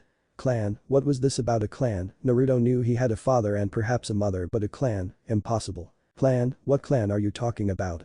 Sarutobi chuckled. What's so funny, Ajaisen, what? Nothing, it's just the look on your face. Anyway, his facial expression changed to one of seriousness. His clan, the Namikaze clan. Naruto-kun, you aren't Naruto Uzumaki, you are Naruto Namikaze, the successor to the Namikaze clan and the lone survivor. Naruto's eyes widened, he never knew about any of this, Kyuubi didn't mention anything about Mape he didn't know. Naruto decided that it was not the time to contemplate on whether or not Kyuubi was hiding things from him. Ajaisen, what is it that he told you? Naruto-kun, your father told me of the one thing that led to the end of your clan, he told me of the existence of his Kekkei Genkai, your eyes. Sarutobi expected Naruto's next reaction. He knew how surprised the boy would be, and he was fully prepared to handle it. So my eyes are like this, Bekase have a Kekkei Genkai. Naruto put his head down. Naruto-kun, I know that it's a lot to Naruto-kun. He stopped when he heard a sound coming from Naruto. It sounded like snickering. The snickering grew louder. Yes, this is so awesome, I have a Kekkei Genkai, this just makes me so much more awesome than I already am. So what's its name? Sarutobi just smiled at the boy's enthusiasm, this would have been a lot for most people to handle, but Naruto took it like it was gift of some sort. Hey, Ajaisen, didn't you hear me? I said what's its name? Now calm down, Naruto-kun, I'll tell you the name, it's called the Geostigma. It is what marks those who have your Kekkei Genkai. Those eyes of yours are the Geostigma, the sacred mark of your clan's Kekkei Genkai existing within your body, however the true name of your clan's Kekkei Genkai I do not know, you will have to find that out for yourself. This Geostigma, it's only a mark, so how I find out my Kekkei Genkai's true name? I don't know, Naruto-kun, Minato only told me of the mark. Minato? It's your father's name, right? Naruto said. What was it that he gave you, Ajaisen? He gave me this. Sarutobi looked down and reached into his desk. He ruffled through a bunch of paper, Thurn made a hand sign. He said release, there was a flash of light from the Sandaime's desk and seconds later he pulled out a small black journal and a large scroll that had the kanji for seal on it and handed it to Naruto. What's this, Ajaisen? Your father's last words are in that journal, Naruto-kun. It was something he told me that I should give you immediately after you found out about your Kekkei Genkai, I have no knowledge of what is inside of that book however. And what about this scroll, just the hell am I supposed to do with this? This scroll contains your family's jutsu and possibly the secret to your Kekkei Genkai. Minato told me that I shouldn't open it or else I would be done for, he said that only one with the Geostigma and his genes may open this scroll and no one else. Naruto looked down at the scroll and journal in his hand, he always wanted to know more about his father and this might be his only chance. Naruto-kun, it would be best for you if you were to hide this from everyone. You mean the scroll and journal? Not only that but your true identity, no one should know that you are a Namikaze, resume your current alias as Naruto Uzumaki. Sure. I can do that. Naruto walked over to the window and opened it. He stood on the windowsill and looked back at the Hokage. Be well, Naruto-kun. See ya, Ajaisen. With that, Naruto jumped out of the window towards his house, he looked at the scroll and journal. The Geostigma, huh? Chapter 3. It's tired, it trains, she appears. Concentration was the key, if he was going to do this, he needed nothing but pure concentration. Chakra to the eyes, then it is completely cut off, leaving no traces of chakra ever being there, drained. His thoughts had to be closed off from anything outside what he was doing and he needed no distractions, no way that would be the worst thing that could befall him at this very moment. Naruto sat on his bedroom floor in a cross-legged lotus position. His eyes were closed, his body was tense, and his mind was surrounded by metaphorical walls of concentration. Concentration, peace, solitude, order and control, these were the things that fueled him at this very moment. He hoped that no one who looked like a certain nine-tailed vermin would decide to speak out. Naruto sat in his boxers and black t-shirt in complete silence. His forehead had various wrinkles on it due to his current hard concentration. Come on close already," thought Naruto to himself. Why is this so hard? Naruto's breathing quickened in pace. All I have to do is pump chakra into my eyes, then immediately drain it from them. This should be a breeze for me. Naruto ruffled around in frustration from his seated position. Damn, why can't I do this? I'm exactly what my father told me to do in that journal. This is harder than it looks. Naruto went through the steps again in his head over and over. Force chakra into the eyes, then drain it from them, leaving not a trace. Naruto did exactly that and still could not get his Kekkei Genkai to activate. Man, I'm going to be in trouble if I don't learn how to deactivate this thing. How about you try, Nuo? Naruto screamed inside his head while breaking his concentration seconds after. That was one thing Naruto was counting on, for Kyuubi to keep his trap shut. Naruto couldn't stand that weird feeling that came into his head every time Kyuubi decided to speak through their mental link. Kyuubi, I told not to say anything to me. You know I can't stand that weird feeling in my head, plus it broke my concentration, you know. Naruto's frustration grew even more untamed when he received no response from Kyuubi. Damn you, trying to break my solitude just so you can get a laugh, how selfish can you be, Kyuubi? Naruto then stopped himself. He had almost forgotten that he was talking to Kyuubi no Kitsune, Lord of all demons. He was practically as selfish as one could ever even dream of being. Although that didn't explain why he gave Naruto back his true self. Naruto sighed loudly and lay his back on the hardwood floor of his bedroom. I can't do this crap, how the hell am I supposed to deactivate this stupid mark thing? Father, you didn't explain it well enough. Naruto looked up at the ceiling of his room and played back the events of the day before. He saw them clearly. Waking up in the forest, Kakashi's bell test, the conversation he had with Ajayasen, it was all crystal clear. As if it had happened yesterday. Oh, why it did. Naruto's mind then wandered over to what had happened when he got home yesterday. He began to clearly recap the events leading to what he was doing right now. Flashback, Naruto jumped in through the open window of his apartment and closed it securely. He ran around closing all windows, then finally went to his room, slamming the door behind him and closing himself inside. He sat on his bed staring at the two items in his hand. One was the scroll, the other was the journal. Through all the silence that enveloped his room, he finally noticed that he was breathing heavily.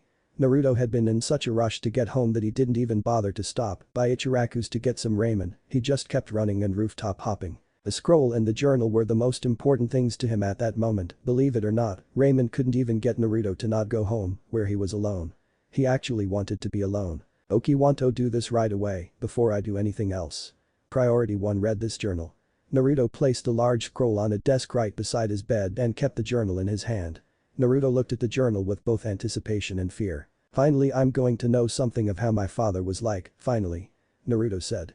He took the journal and tried to open it, but found no way to open it. There was a lock on it but no key. What? I can't open it. No, how am I supposed to read my father's last words to me? Then Naruto felt it, that weird feeling, the feeling he got every time a certain nine-tailed fox spoke inside his head. What do you want? I'm kind of in the middle of something important, you know. Naruto, don't be stupid, remember what that old man said, only those your father's Kekkei Genkai and blood can open it. Naruto contemplated on whether or not he should put Kyuubi's words to work. Giving it a try won't kill anybody, at least that's what Naruto hoped. That's right, what Ajayasen said, it might not apply only to the scroll. Naruto looked at the journal, then to his hand, then he looked back. Blood. Naruto bit his thumb, drawing blood and smeared a little onto the lock of his father's journal. Naruto waited for a reaction, and in a few seconds the lock started to smoke, as if the insides were on fire. The smoke continued to lightly flow out of the lock until Naruto heard a loud click and the lock popped open, opening the journal itself and taking Naruto to the first page. Blood, it's powerful. He opened the book and began to read. It read, "To my son, Naruto, if you are reading this right now, I'm dead. You are probably old enough to understand what is going on right now about the Kyuubi no Kitsune. You may not know what is going on or who is writing this, so I'll tell you my name. Minato Namikaze. Right, no, you are the last of our clan, the Namikaze clan. You are the rightful successor and head of the Namikaze clan. I knew that you would find out sooner or later, I just wanted to tell you myself. Naruto, you have the thing that lead to our clan's downfall, the geostigma.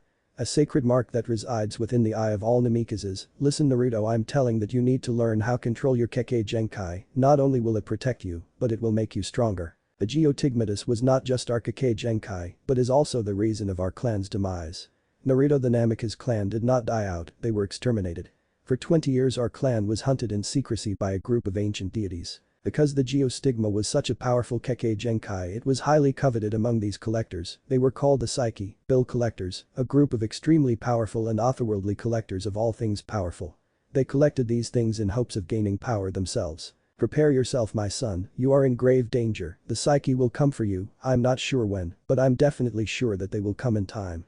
So I'm giving you this warning, learn how to use your Kekkei Genkai, and all will be well. Oh and Naruto, I'm sorry about Kyuubi, I had no other choice, but to do it, the circumstances were very dire at the time. You don't have to believe me, but all I want you to know is that I love you, Naruto. Namikaze, you remember that my hopes for you were that you'd be treated like a hero. Oh, and in order for you to open that scroll, you need to learn how to deactivate the geostigma. The key is to force chakra into the eyes, then instantly drain it from them, leaving no traces of chakra even being there. I'm leaving you in charge of rebuilding our clan, remember you are my son. Sincerely your father, Minato. Namikaze. Naruto sat at the edge of his bed, he looked toward the direction of the scroll, then looked back at the black book that was still open in his hands. Kyuubi, let me ask you something. Did you know about these Psyche things? If you do, tell me. Naruto felt that weird feeling he always got in the back of his head, but accepted it willingly. He needed to hear Kyuubi out, anything he had was good enough. Well, I don't know a lot, but all I can tell you is that they have some sort of unbreakable connection with the Shinigami. The only time I got information about them was when I got it through rumors from other demons. So practically I can only tell you one thing, just that enough. Kyuubi waited for Naruto's response, although he didn't care, he just didn't want to hear from the loud-mouthed brat. He had too many other things to do, right now he could be sleeping or something. DCH, what kind of info is that, Kyuubi? That's all you got? Naruto laughed when he heard Kyuubi's low-pitched grumble inside his head. Well, I have no time to waste, I have to start on this task right now. Naruto put his father's journal inside his drawer for safekeeping, it was the best he had. He picked up the scroll and sat on the floor with it in front of him. This should be easy.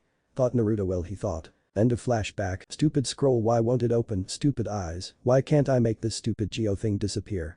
Naruto pulled his hair, causing him to feel the pain that kept him awake all night. Naruto crawled to his bed and used it to help him stand up. Deactivating the geostigma takes a lot of chakra control. If it weren't for Naruto's large amount of chakra, he probably would have passed out a couple hours ago. I'll do this later, for now that scroll's going to have to wait. Naruto walked into his bathroom to prepare himself, time for a mission, he was ready. Not his first, but he was ready. Naruto stood perched in a tree, silent as a ninja should be. He made not a sound, not a motion, not even a thought. That was broken though, he had to make a sound. This is Uzumaki, I at point over. Listened to the static of his headset until he heard a voice answer him. This is Haranuver, oh I'm at point C. All that was left was for Sasuke to answer. Naruto waited through the static until it stopped. I'm at point C, Sasuke said in a frank tone. Kakashi, we're all in position, what should we do? Is the target in sight? Kakashi answered back. Naruto responded with a short yeah. Naruto kept his eyes on the target and awaited his sensei's response, he was ready for anything. On my mark, approach the target, but use extreme caution, the target is extremely fragile. Geez. Naruto said. It's just a cat, Kakashi sensei, don't you think extreme caution is going a little overboard? Well yeah, but this is the cat that's owned by the daimyo's wife after all. Naruto stayed silent, he had seen the daimyo's wife before, she was huge. That was one lady he didn't want to get mad, she probably had the lungs of a banshee. Naruto decided that Kakashi's answer was a wise one and went along with it. Point taken. Naruto responded sheepishly. Now give us the signal. There was a long pause before Naruto heard Kakashi's voice again. You know, like one of the silent pauses you hear right when it decides to blow, that was the one. The pause came and left, and with that Kakashi's voice ensued. Now. Naruto, Sakura and Sasuke jumped out of their respective hiding spots and quickly approached their fragile target. Sakura and Sasuke dived for the cat but failed when it jumped out of the way, resulting in them crashing heads. Naruto however pounced straight on it, his approach from above was the best choice out of the three. Naruto stood up holding the cat upside down by its hind legs, he sighed when he saw both Sasuke and Sakura rubbing their heads from the pain. Honestly, his teammates could help him catch the great Kakashi Haddock of guard, but they couldn't catch a cat by themselves. Useless. Naruto tapped his headset twice and fixed the mouthpiece before speaking into it. He turned away from his two teammates. Kakashi-sensei, the stupid cat has been captured and confirmed, there's a red ribbon on its right ear, this is definitely the stupid cat. He ignored the sound of the cat's hissing when he called it stupid, which he thought it was. He heard Kakashi's distinct voice ring in his ear. Okay, mission accomplished, return to the starting point so that I can report to the Hokage. Naruto responded with a short whatever. He turned around to Sasuke and Sakura. That up, I know the headbang didn't hurt that badly, so then Naruto stopped, then he thought about it, Sakura's forehead must have weighed at least a good 20 pounds, poor unfortunate Sasuke. Never mind. Naruto then hopped into a tree and looked back at them. Catch up. He yelled. He then brought the cat he was holding to eye level. Next time you run away you'd better be careful, I'll kill you next time. Naruto smiled in satisfaction when he heard the cat's hiss go down to something close to a dog's whimper. HMPH, maybe you're not so stupid after all. With that Naruto jumped off the branch and to his starting point. Naruto, Sakura and Sasuke stood inside the Hokage's office, all in a line with Kakashi in front of them. He stood facing the Hokage. Hokage-sama, the mission was a success, Lady Daimyo's cat was captured and is safely back in her possession. The old man responded with a nod. Okay, dismissed, Team 7 has no more missions for the day, you can all relax. Said the old man. Relax from what, all we did was find a stupid cat for some lady. Sakura gasped at Naruto's belligerence. Naruto shows some respect to the Hokage, honestly. Naruto glared at Sakura, making her stop mid-sentence. Sakura felt the intent of his stare and she stopped herself from continuing. Lately Naruto had been glaring at her more and more and she wasn't too happy about it, but it's not like there was anything she could do about it. Naruto took his stare away from Sakura and put it back on the Hokage. Ajayasen, why are you giving us such boring missions? Kakashi looked at Naruto. Naruto-kun, that's enough, it's only your first day and you don't have that much experience. It's only natural that you take on such low-rank missions. But Kakashi-sensei, D-rank missions, come on, don't you think we're stronger than that? That's not the point, Naruto, you're still inexperienced, so when the time is right, Naruto, you will get higher ranked missions. Naruto grumbled and crossed his arms. Whatever. He said as he walked out the door. Where are you going, Naruto? Sakura said. Naruto looked back at her. Well, Ajayasen did say that we were dismissed. With that Naruto walked out of the room, leaving everyone inside. As Naruto through the hall, he found a random window and jumped out of it to save some time. Flipped forward and put his feet on the side of the tower and then began to run down. It took Naruto a couple of seconds to run down the whole Hokage tower, but for some reason it seemed longer to him. These missions suck. Naruto yelled inside of his head as he made his way from the side of the tower and onto the actual street. Maybe some ramen would calm me down. That was one thing about Naruto that definitely didn't change, his love for ramen, that would probably never go away, no matter how much he changed. That was a fact. While Naruto walked along the streets towards the Ichiraku ramen bar, he saw the villagers glancing at him. If it had been 7 years back, Naruto still wouldn't have known why the villagers would stare at him like that.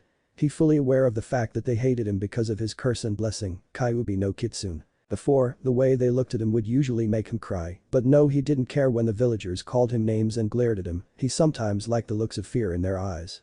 It made him feel powerful. That wasn't the kind of power that he wanted though, nonetheless he came to accept it. Hey look, it's the random villager stopped dead in his tracks when he saw Naruto stare at him.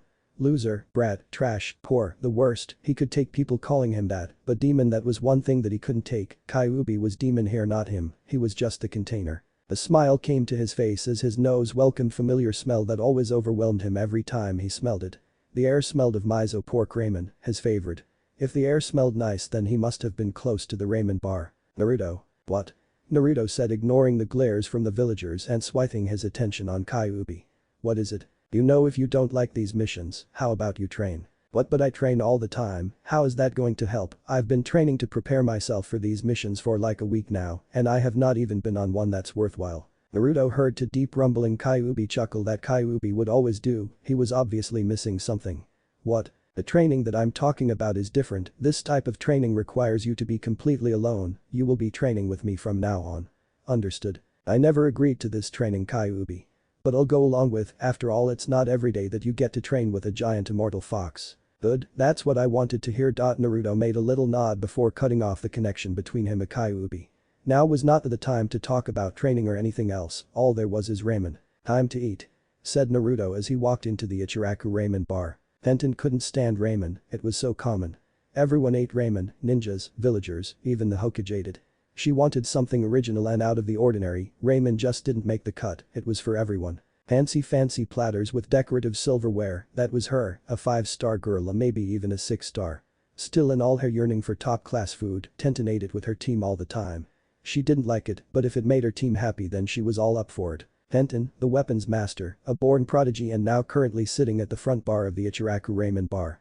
She sat there slowly eating her chicken-flavored ramen, while her teammates Neji and Lee had an eating contest of miso.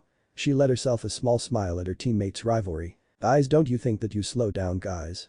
Neji and Lee stopped their repeated slurping and looked at Tenten. Now wait, Tenten, this ramen is my nourishment, the preservation of my youth depends on it.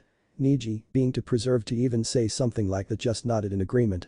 Both boys looked at each other for a quick second before going back to their bowls. Tenten could have sworn that she saw actual sparks fly between their eyes. Seeing that it was of no use, Tenten went back to her bowl. She rested her head on her hand while lazily poking around her bowl for who knows what. Naruto-kun, nice to see you again. No, nice to see you Am-chan. Tenten and her teammates looked at who the waitress was talking to. A short boy with unruly blonde hair stood at the far edge of the bar. He looked to be a genin and was very familiar. It looked like Niji and Lee were even trying to figure out who he was as they had stopped eating. One order of miso Am-chan. He sat down. Humming right up. Am answered. Tenten continued to stare at the boy, hoping that he wouldn't notice. She stared and stared until she felt something on her shoulder. It was Lee tapping her. She turned to him. What is it, Lee? She said in a barely audible tone. Tenten, isn't that kid a genin? Niji also leaned into the conversation. Yeah, what about? Well, that's Uzumaki Naruto. He's supposed to be the bane of Konoha, the worst of the worst. He's supposedly so weak that his skills don't even pass for that of an academy student. Niji tuned in also. I wonder how he got that headband. Niji said. Nobody that is as weak as you say he is should be able to become a genin. He should still be in the academy. Really? Tenten said in a low whisper, then looking over to Naruto. Her eyes widened when she saw that he wasn't there. Tenten frowned. You see guys, he probably heard you, now he left. Not quite. Tenten, Lee and Niji froze when they heard Naruto's voice behind them. When she turned around she came eye to eye with Naruto, his blue and orange toward her dark brown. Tenten jumped back a little, with a blush on her face. Naruto was leaning directly into her face, after a few seconds though he leaned back. Niji and Lee turned around and saw Naruto standing there with a bowl of piping hot miso ramen in his hand. The only thought that went through each of their heads was fast. You're right, my name's Uzumaki Naruto and I'm a genin, and by the looks of it, so are you guys. Let me just ask you something, is there any reason why you guys are talking about me? There's no re. Niji cut Tenten off, no doubt he saved her there. Like my teammate said, there's not really that much of a reason, we just wanted to know why it is that you have that heat aid on your head. Because I'm a genin obviously. Naruto said in an annoyed voice. He noticed that Tenten no longer had her eyes on him, they looked at the ground as if she was trying to avoid him. Well, by what I've heard you don't have that much of an honorable reputation. And Niji had just heard that a couple seconds ago. Well, I think honorable reps only come when there's a stick up your ass. Oh, and what was that about me being weak? Nothing, it just went with reputation. Naruto nodded and raised up an eyebrow, he shrugged and then walked back to his seat. Oh, and by the way, what are your names? Lee was first to speak then, he immediately sprang up with an army-style salute. Lee, I am Rock Lee, Konoha's handsome devil. Naruto raised his eyebrow even further and nodded. He looked at Niji. Hyuga Niji. Naruto also nodded. He then looked at Tenten. What about you? Naruto said as he slurped his miso in his mouth. Tenten almost jumped when she heard Naruto's voice. Oh, I am T. Tenten. Naruto chuckled. What, no last name? Tenten chuckled slightly at this. Higurashi, my name's Tenten Higurashi. Bet you didn't know that, I'm still not sure if I know her last name. Naruto picked up his bowl and drank the rest of his soup. Am-chan, the money's on the counter. He yelled. With that he stood up, all clad in black and muscled, and to the three genin. Then I'll be seeing you, Lee, Niji, Tenten. Tenten could have sworn that she heard him say her name with a hint of something else in it. Naruto then jumped onto the rooftops and sped away. Really fast. Lee said. Yeah, those rumors about him may not exactly be true, don't you think, Tenten? Oh yeah, they may not be. She said as she turned back toward her common food. Ramen, oh the food of the plebeian and boring, definitely not her type of food. Naruto hopped into his apartment's window with ease.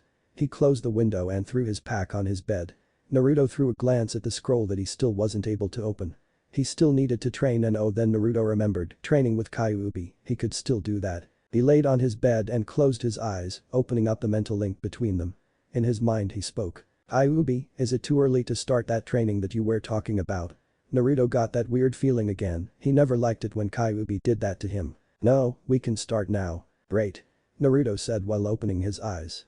Let's get started right now, as soon as possible. No, not here, this isn't the right place for your training, somewhere wide but secluded. Is that all, Kyuubi? Naruto felt Kyuubi's mental nod. He hopped to his bed not wanting to waste any time and made a beak for his window, he stopped and then ran back to get his clan scroll. Then he hopped out the window as fast as he had came into it. Very secluded area. Naruto stood in a wide open plain that was miles away from Konoha. It was sectioned off by a ring of trees that hid its presence. He stood in the middle of the plain and observed his surroundings. Perfect, now what's first? Naruto said through his mental link. Naruto, the key to getting stronger is knowing what you can do. Training comes easier if you know what to train first, that is why I will tell you about elemental affinities. What are? Don't cut me off, like I was saying, all humans are born with something called an elemental affinity. It is a natural connection to nature's elements that all humans have. Some connections are stronger than others. There are 5 elements: wind, fire, water, earth, and lightning. You should have a connection to one of them. How strong it is depends on the odds. So what is my elemental affinity? Let's find out then. Red chakra began to swirl around Naruto's body. At first it took him by surprise, but after a few seconds he calmed down. He raised his hands up to his face and observed the veil of crimson energy that surrounded them. It was almost as if the red energy was like a second skin. Naruto closed his eyes, enjoying the warm feeling that came the red chakra. Picked up, the trees gently blew with the rising breeze. Naruto could feel everything. What is this stuff? Is this mine, this chakra, is it all for me? No, it's my chakra and it's yours only if I will it to be. Oh. Naruto said in his fantastic state of semi-euphoria, the feeling that was somewhat close to that of ecstasy. So what are you doing to me? Naruto said as the glorious warmth spread through his body like a wildfire being pushed on by gale force winds. Naruto could feel it, the power, the extrasensory, the feeling of invincibility. I just finished analyzing you. Then the feeling went away. In a split second it was gone as fast as it came. The winds died down, the trees no longer swayed with the non-existent breeze. Naruto returned from his state of semi-conciseness. It just left, much to the displeasure of Naruto. What happened? Why did you take the power away? Like I said, I finished analyzing you for your elemental affinities. Naruto, this is peculiar. Normally someone of your age should not have this much of a connection with nature. You have more than one elemental connection. Is that bad? Kyuubi mentally shook his head. No, that's astounding, you actually have 3 elemental affinities, most Chunin don't even have that many. Naruto felt proud. Getting praise from the great Kyuubi no Kitsune was a hard task, but Naruto got it by just being him. 1 element was what he expected, but 3, that was phenomenal, according to what Kyuubi was saying. So what are they? Wind, fire, and water. That is an extremely rare combination. For one, you have wind, which is rare by itself, but then you also have connection to the 2 polar opposites, fire and water, very rare indeed. Consider yourself lucky. Even some of the most powerful shinobi do not have a connection to these 3 natures at the same time. It's a sure sign that you are destined to defy great odds. So basically what you are saying is that I'm awesome and can't be stopped. Naruto laughed when Kyuubi made a deep sigh. So what's next? Naruto asked while opening up his eyes, pupils dilated from the harsh light that entered without warning. Teach me something. He said. Well, since you are already adept in controlling chakra, I will skip that part. We need to work with adapting your chakra according to the nature. For example, when you think about wind, what do you see? Naruto closed his eyes and envisioned what wind would look like to him. It looks sharp, yet free. Small but fast. Now try to make your chakra sharp and fast. Naruto did as he was told. He relaxed himself and took hold of his chakra. His chakra felt wide and spread out, but he concentrated to make it smaller and more accurate. A faint glow made his way around Naruto's body. It didn't move at all. It stood still, no tiny wiggle, just still sharp. Can you feel it? Naruto nodded. He had felt his chakra before, but this new feeling was great, the feeling of being on point, accurate, fast, sharp. But now I have a jutsu for you, something that I learned a couple decades back. It is purely wind-natured. I want you to hit the tree behind you with it. What's its name? I'll tell you, but you have to hear it for yourself. At first Naruto was confused, but in a split second he understood what the fox meant. With an intake of breath, Naruto concentrated, cleared his mind and focused his chakra to a point. He opened his eyes and spun around, yelling out. Gyuuten. Hira Reppu no Jutsu. Wind release. Gale palm technique. A huge blast of chakra erupted from Naruto's palm, taking the form of gale force wind, hitting the tree behind him and ripping it out of its roots and off the ground. 2 other trees were caught in the crossfire, but they did not fly off, they only leaned to the side a bit. Whoa, that's the power of wind. Yeah, do you feel it? Can you do it again? Are adept at it? If not, will you be? Naruto answered a simple yes. Then prove it to me. Look up. Naruto looked up and saw a bunch of leaves gently descending to the ground. Cut 3 of those before they hit the ground. Easy.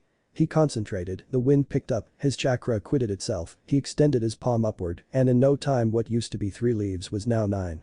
Is that enough? But you understand, but let me tell, I shall not teach any more jutsu based on wind. You have to figure it out for yourself. Remember to keep your chakra sharp and clean. On to you, second affinity, fire. You already know a jutsu, but I shall teach you one more. But first you need to know how to adapt your chakra to be in sync with the element fire. Flare your chakra, make it fierce and wild, let it run rampart. A small faint glow around Naruto began to grow brighter, the sharp field transformed itself into a wild, fierce, and powerful. Flaring his chakra even more, Naruto brought his hands out in front of him and smirked. You mean like this, right? Kyuubi responded positively. In order to do this jutsu you will have to gather chakra into your hand. and flare, but immediately contain it. It's a close-range fire slide jutsu. Here it is, I want you to hit the ground with it, let it explode on contact. Naruto ran and jumped in the air and set his eyes on the ground below him. He gathered chakra into his right fist, making it erupt in a swirl of red flames. Naruto pivoted into a free-falling position and dropped towards the ground. His inferno at hand grew even more violent. Haten. Kabushi Dai no Jutsu. Fire release. Great palm technique, almost there. He further compacted his chakra in his hand so that it looked like his whole arm might explode at any second. He was now yards from the ground, he struck. Now. He let all of his compacted chakra go loose on impact with the floor. The result was a huge 20-foot crater. He was in the middle of the huge scorched crater. He smelled of smoke and had burned his left hand. Ow, my hand but Naruto stopped when his hand immediately began to heal itself. Never mind. He said. What else do you have? Finally I have a water-style jutsu for you. Unlike the other two, this one actually requires hand signs, so it may be harder to execute than the other two. By what you've read in the scroll of sealing, I suppose that you know the hand signs to the water fang projectile. Yeah, I do. Naruto began to get what Kyuubi was saying, but then he got confused. How the hell was he supposed to do a water drill when there wasn't any water? Maybe. Naruto began to rapidly make hand signs. Suiten. Sugaden. Water release. Water fang projectile. Water Naruto expected were for two drill-like tendrils of water to come out of nowhere, but what he got was nothing, no moisture, not a single drop of it, not even some water vapor. Maybe I can't do it just yet. Naruto said as he huffed. Why did you tell me to do that? It was a test of your strength and to see if your connection to water was great enough that you could make water out of chakra. It may not be there yet, but your affinity with water will grow stronger. But know that that's done. I want you to go home and try to open the scroll. Why, I'm not going to be opening it anytime soon. So Naruto stopped when he heard Kyuubi roar in the back of his head. Okay, fine, you don't have to be such a baby about it. Naruto said as he walked out of the crater, brushing himself off. Then he stopped. You can come out now, I already know that you're here so it would be pointless if you hide in the trees. Sasuke team. Naruto's thoughts were confirmed when he saw Sasuke drop out of the tree in front of him. The lone Uchiha's face carried an expression of anger. What do you want? Sasuke stood still for a couple of seconds, then spoke. How did you do those jutsu you just did a couple of minutes ago? Why, would you like to know? Sasuke cocked his head to the side and looked in the other direction. TCH, I was just wondering how you got so strong dope, it doesn't even matter though, I can still kick your ass though. Sasuke smirked, it like he wanted to fight. Really, is that what you think, or did I give you some form of amnesia when I punched you in the face a week ago? Naruto said while pointing to his nose. His open mocks made Sasuke growl in anger. Last time that was a lucky shot, get through your head dope, this I'm not going to go so easy on you. Sasuke's usually calm voice had now risen to that of a yell. Naruto's was breaking him down. We'll see who's stronger than who, Naruto dope, fight me. He said as he made a straight charge for Naruto. Naruto simply stood there waiting for Sasuke's arrival. When he came, he threw a punch at Naruto, which Naruto easily dodged. He then spun around and kicked Sasuke into his man-made crater. HMPH, face it Sasuke, you can't beat me, you team. It doesn't matter if you were the best in the class, haven't you ever heard that first is the worst? With his final word Naruto disappeared, leaving Sasuke to stew in his own muck, his scorched and smelly muck. 12 dark figures stood in a brightly lit room, it seemed castle-like if there were castles in space. The room they stood in looked like it was from some weird Final Fantasy thriller. The 12 ominous figures stood in a circle, surrounding the last 13th figure. They were all clad in black and had hoods on their heads, completely contradicting the white and silver walls that surrounded them. The figure in middle spoke first. He has revealed himself. The last Namikaze and the only possessor of the geostigma. Now is the time to strike. But how? Said one of the cloaked figures. The one in the middle and supposed leader spoke again. Through his mind, Lark. We attack him through his mind, and for that we need a woman's touch. He pointed to another figure, except this one was smaller and had the curves of a woman. She spoke out with a feminine voice. I see Zexin-sama, I know what to do. But are you sure that that is all you want to be done to the child? Yes Lark-seen, that is all. I would rather not resort to violence, but rather negotiate with the boy, see if he will come quietly, who knows, he might even survive. The other cloaked figures all nodded their heads in agreement with their leader's plan. He spoke up again. The mission is almost complete, all we need is the power of the last Namikaze, then we, the Psyche, will be immortal. Zexin raised his hands up as if praising something. A new age of immortality is coming, we will rise once again and gain our rightful positions as demigods. He put his hands down. Lark-seen, the savage nymph, you are to approach the Namikaze in secrecy, do not alert anyone else beside our target about your existence. Lark-seen stepped up to Zexin and knelt down. She looked up, you would have seen her face, but her hood obscured such sights. May I know the location, Zexin-sama? I know Kuni, more specifically Kanehagakure no Sato. You are to go as soon as possible, which would be no understood. Yes. Larxene said as she disappeared in a flash of speed. Another figure stepped up to Zexin. Her speed is indeed impressive. Yes, indeed it is. Zexin said. What's your point, Roland? Nothing, Zexin-sama, I was just saying. Roland said as he stepped back into the circle that was now reduced to 11 members instead of 12. Good. Zexin said. Dismissed. All of the cloaked figurists Psyche all bowed at once and walked away in their separate directions, leaving Zexin alone inside the bright room. He looked out of a very large window behind him, observing the moon. In time, Naruto Namikaze, in time. With that, Zexin stuck his finger into thin air and opened up what seemed to be like a portal of dark chakra. It was roughly square and there were tiny sparks coming from its sides. With that, Zexin walked into the portal. All that could be heard was his cold chuckle dying out as the portal closed behind him. There was a snap and the brightly lit room seemed to just shut down completely, the lights went off and what was once brilliant light became pitch blackness. A hooded female figure moved through the dark forest with amazing speed.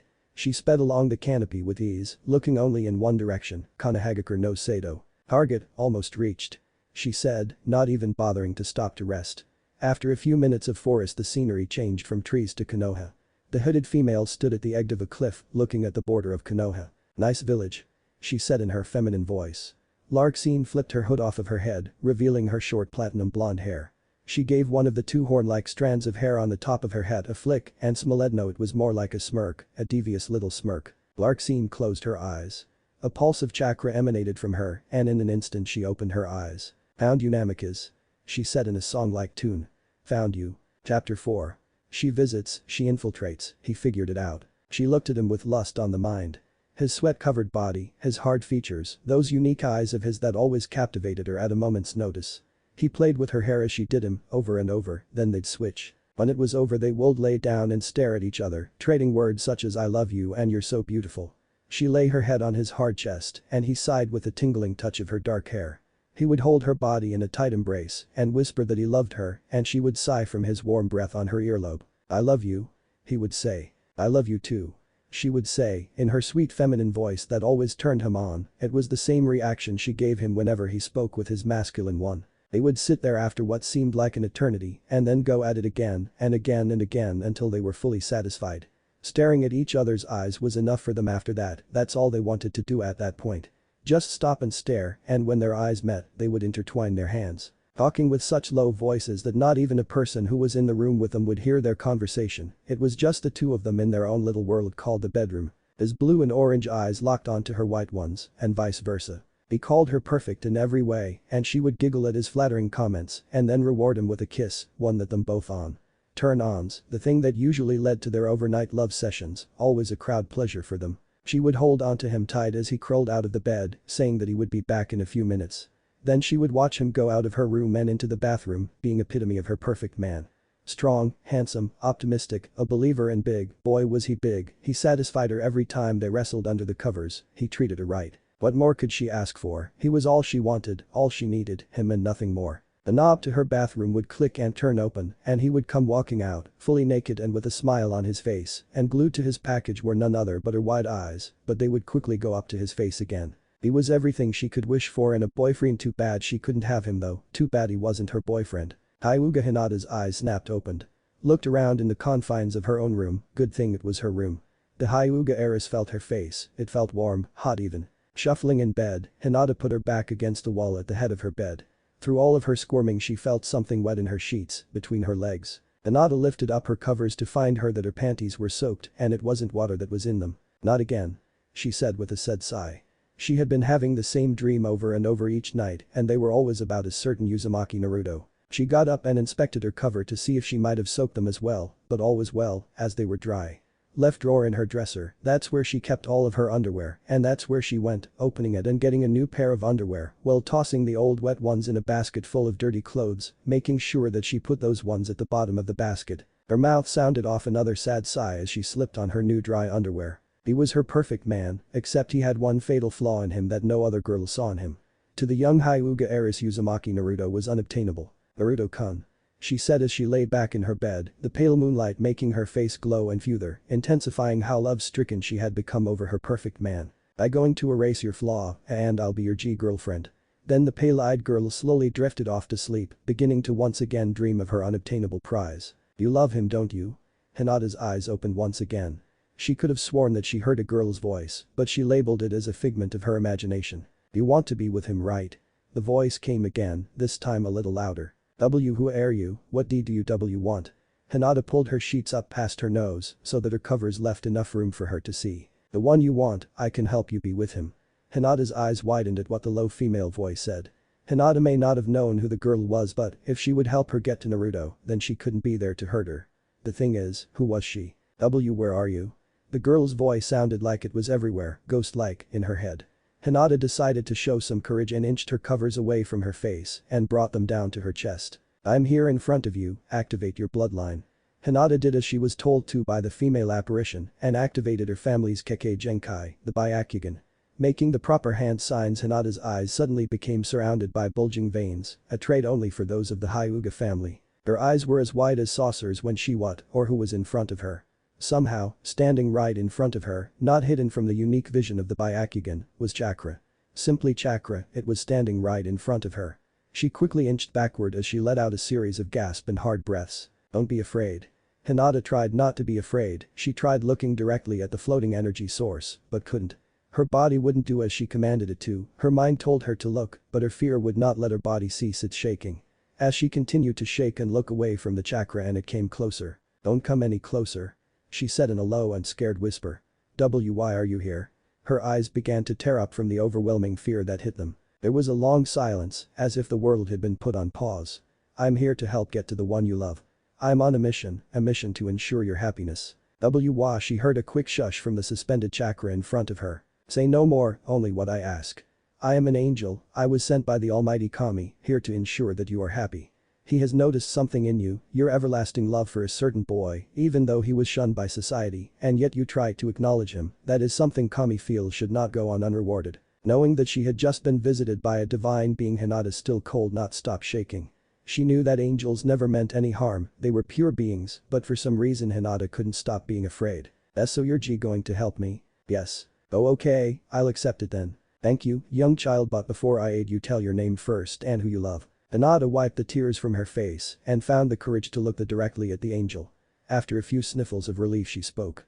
Hyuga Hinata, and I love you Uzumaki and Naruto." "Good." The angel of chakra said.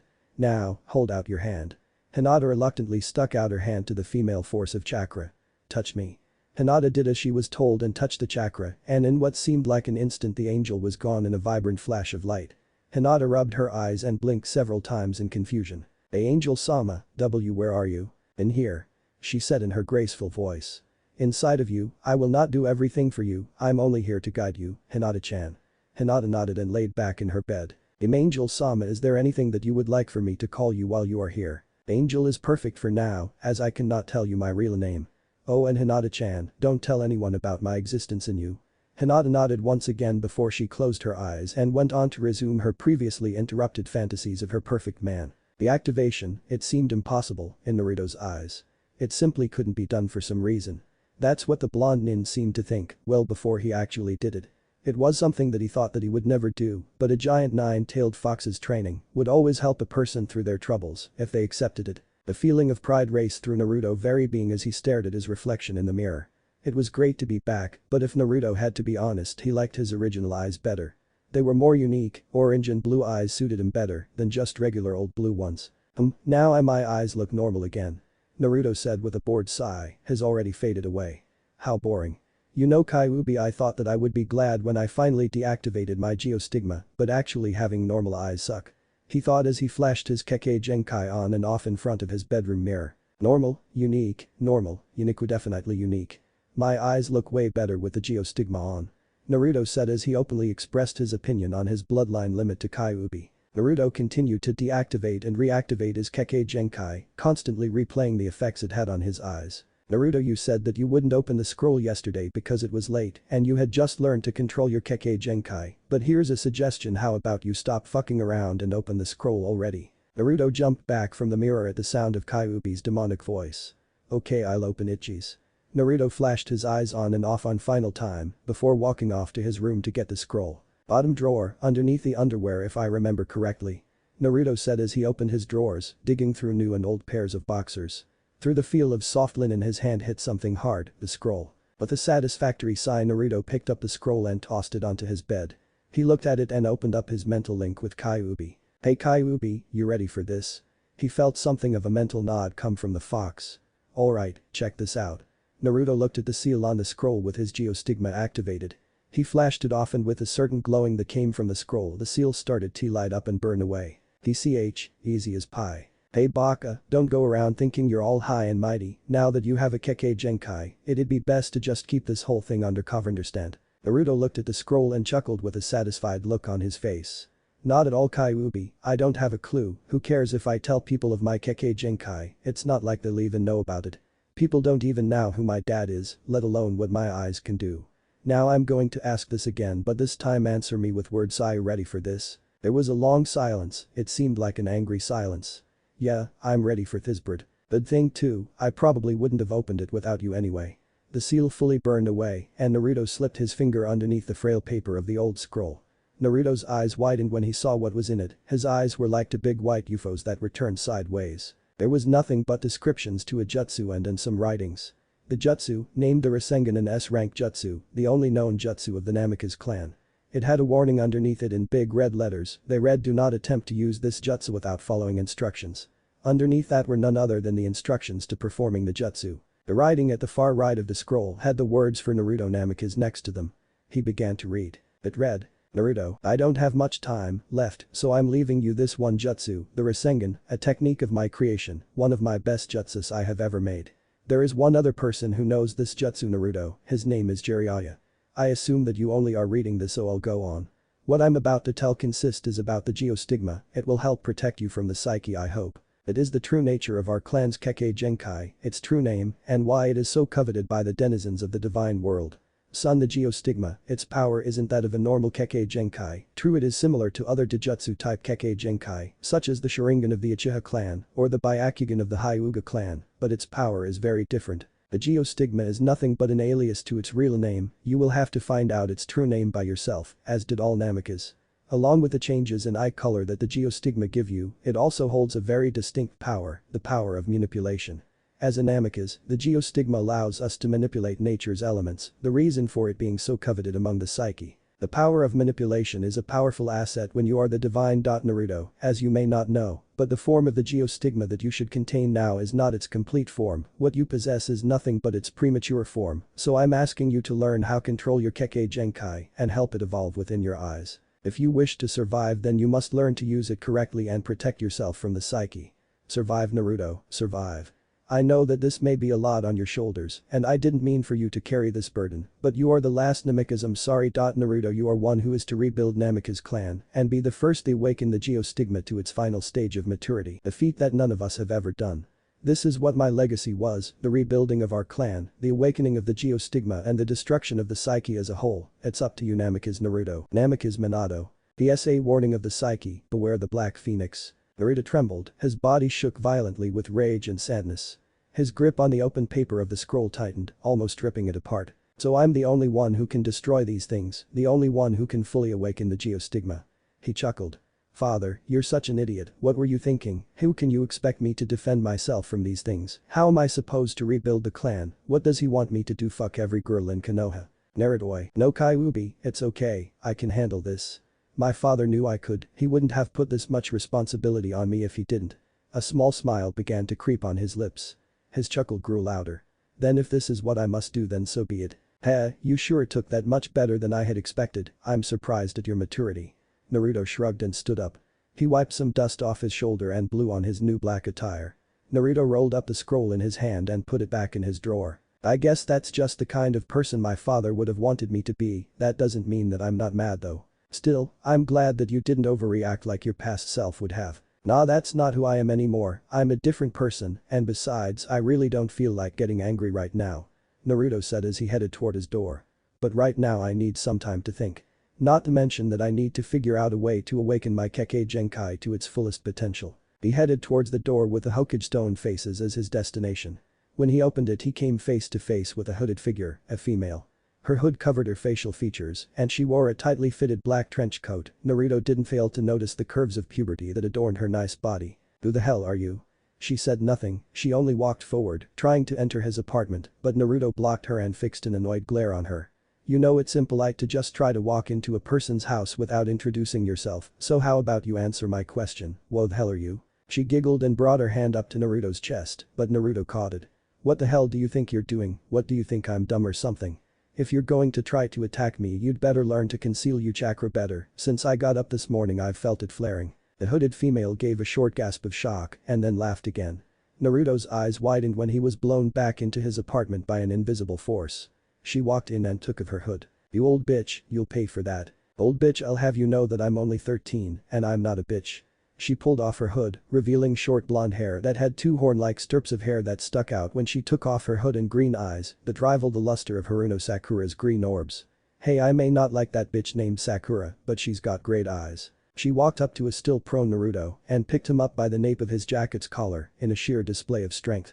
The blonde stared at him with blazing emerald green eyes, not to mention that her face had a blush that could compete with Hyuga Hinata's. "Why Yawo do you think I am calling me an old bitch? If you weren't a Namikaze idiot." Naruto grabbed her hand, shoved her off. "How did you know I was a Namikaze?"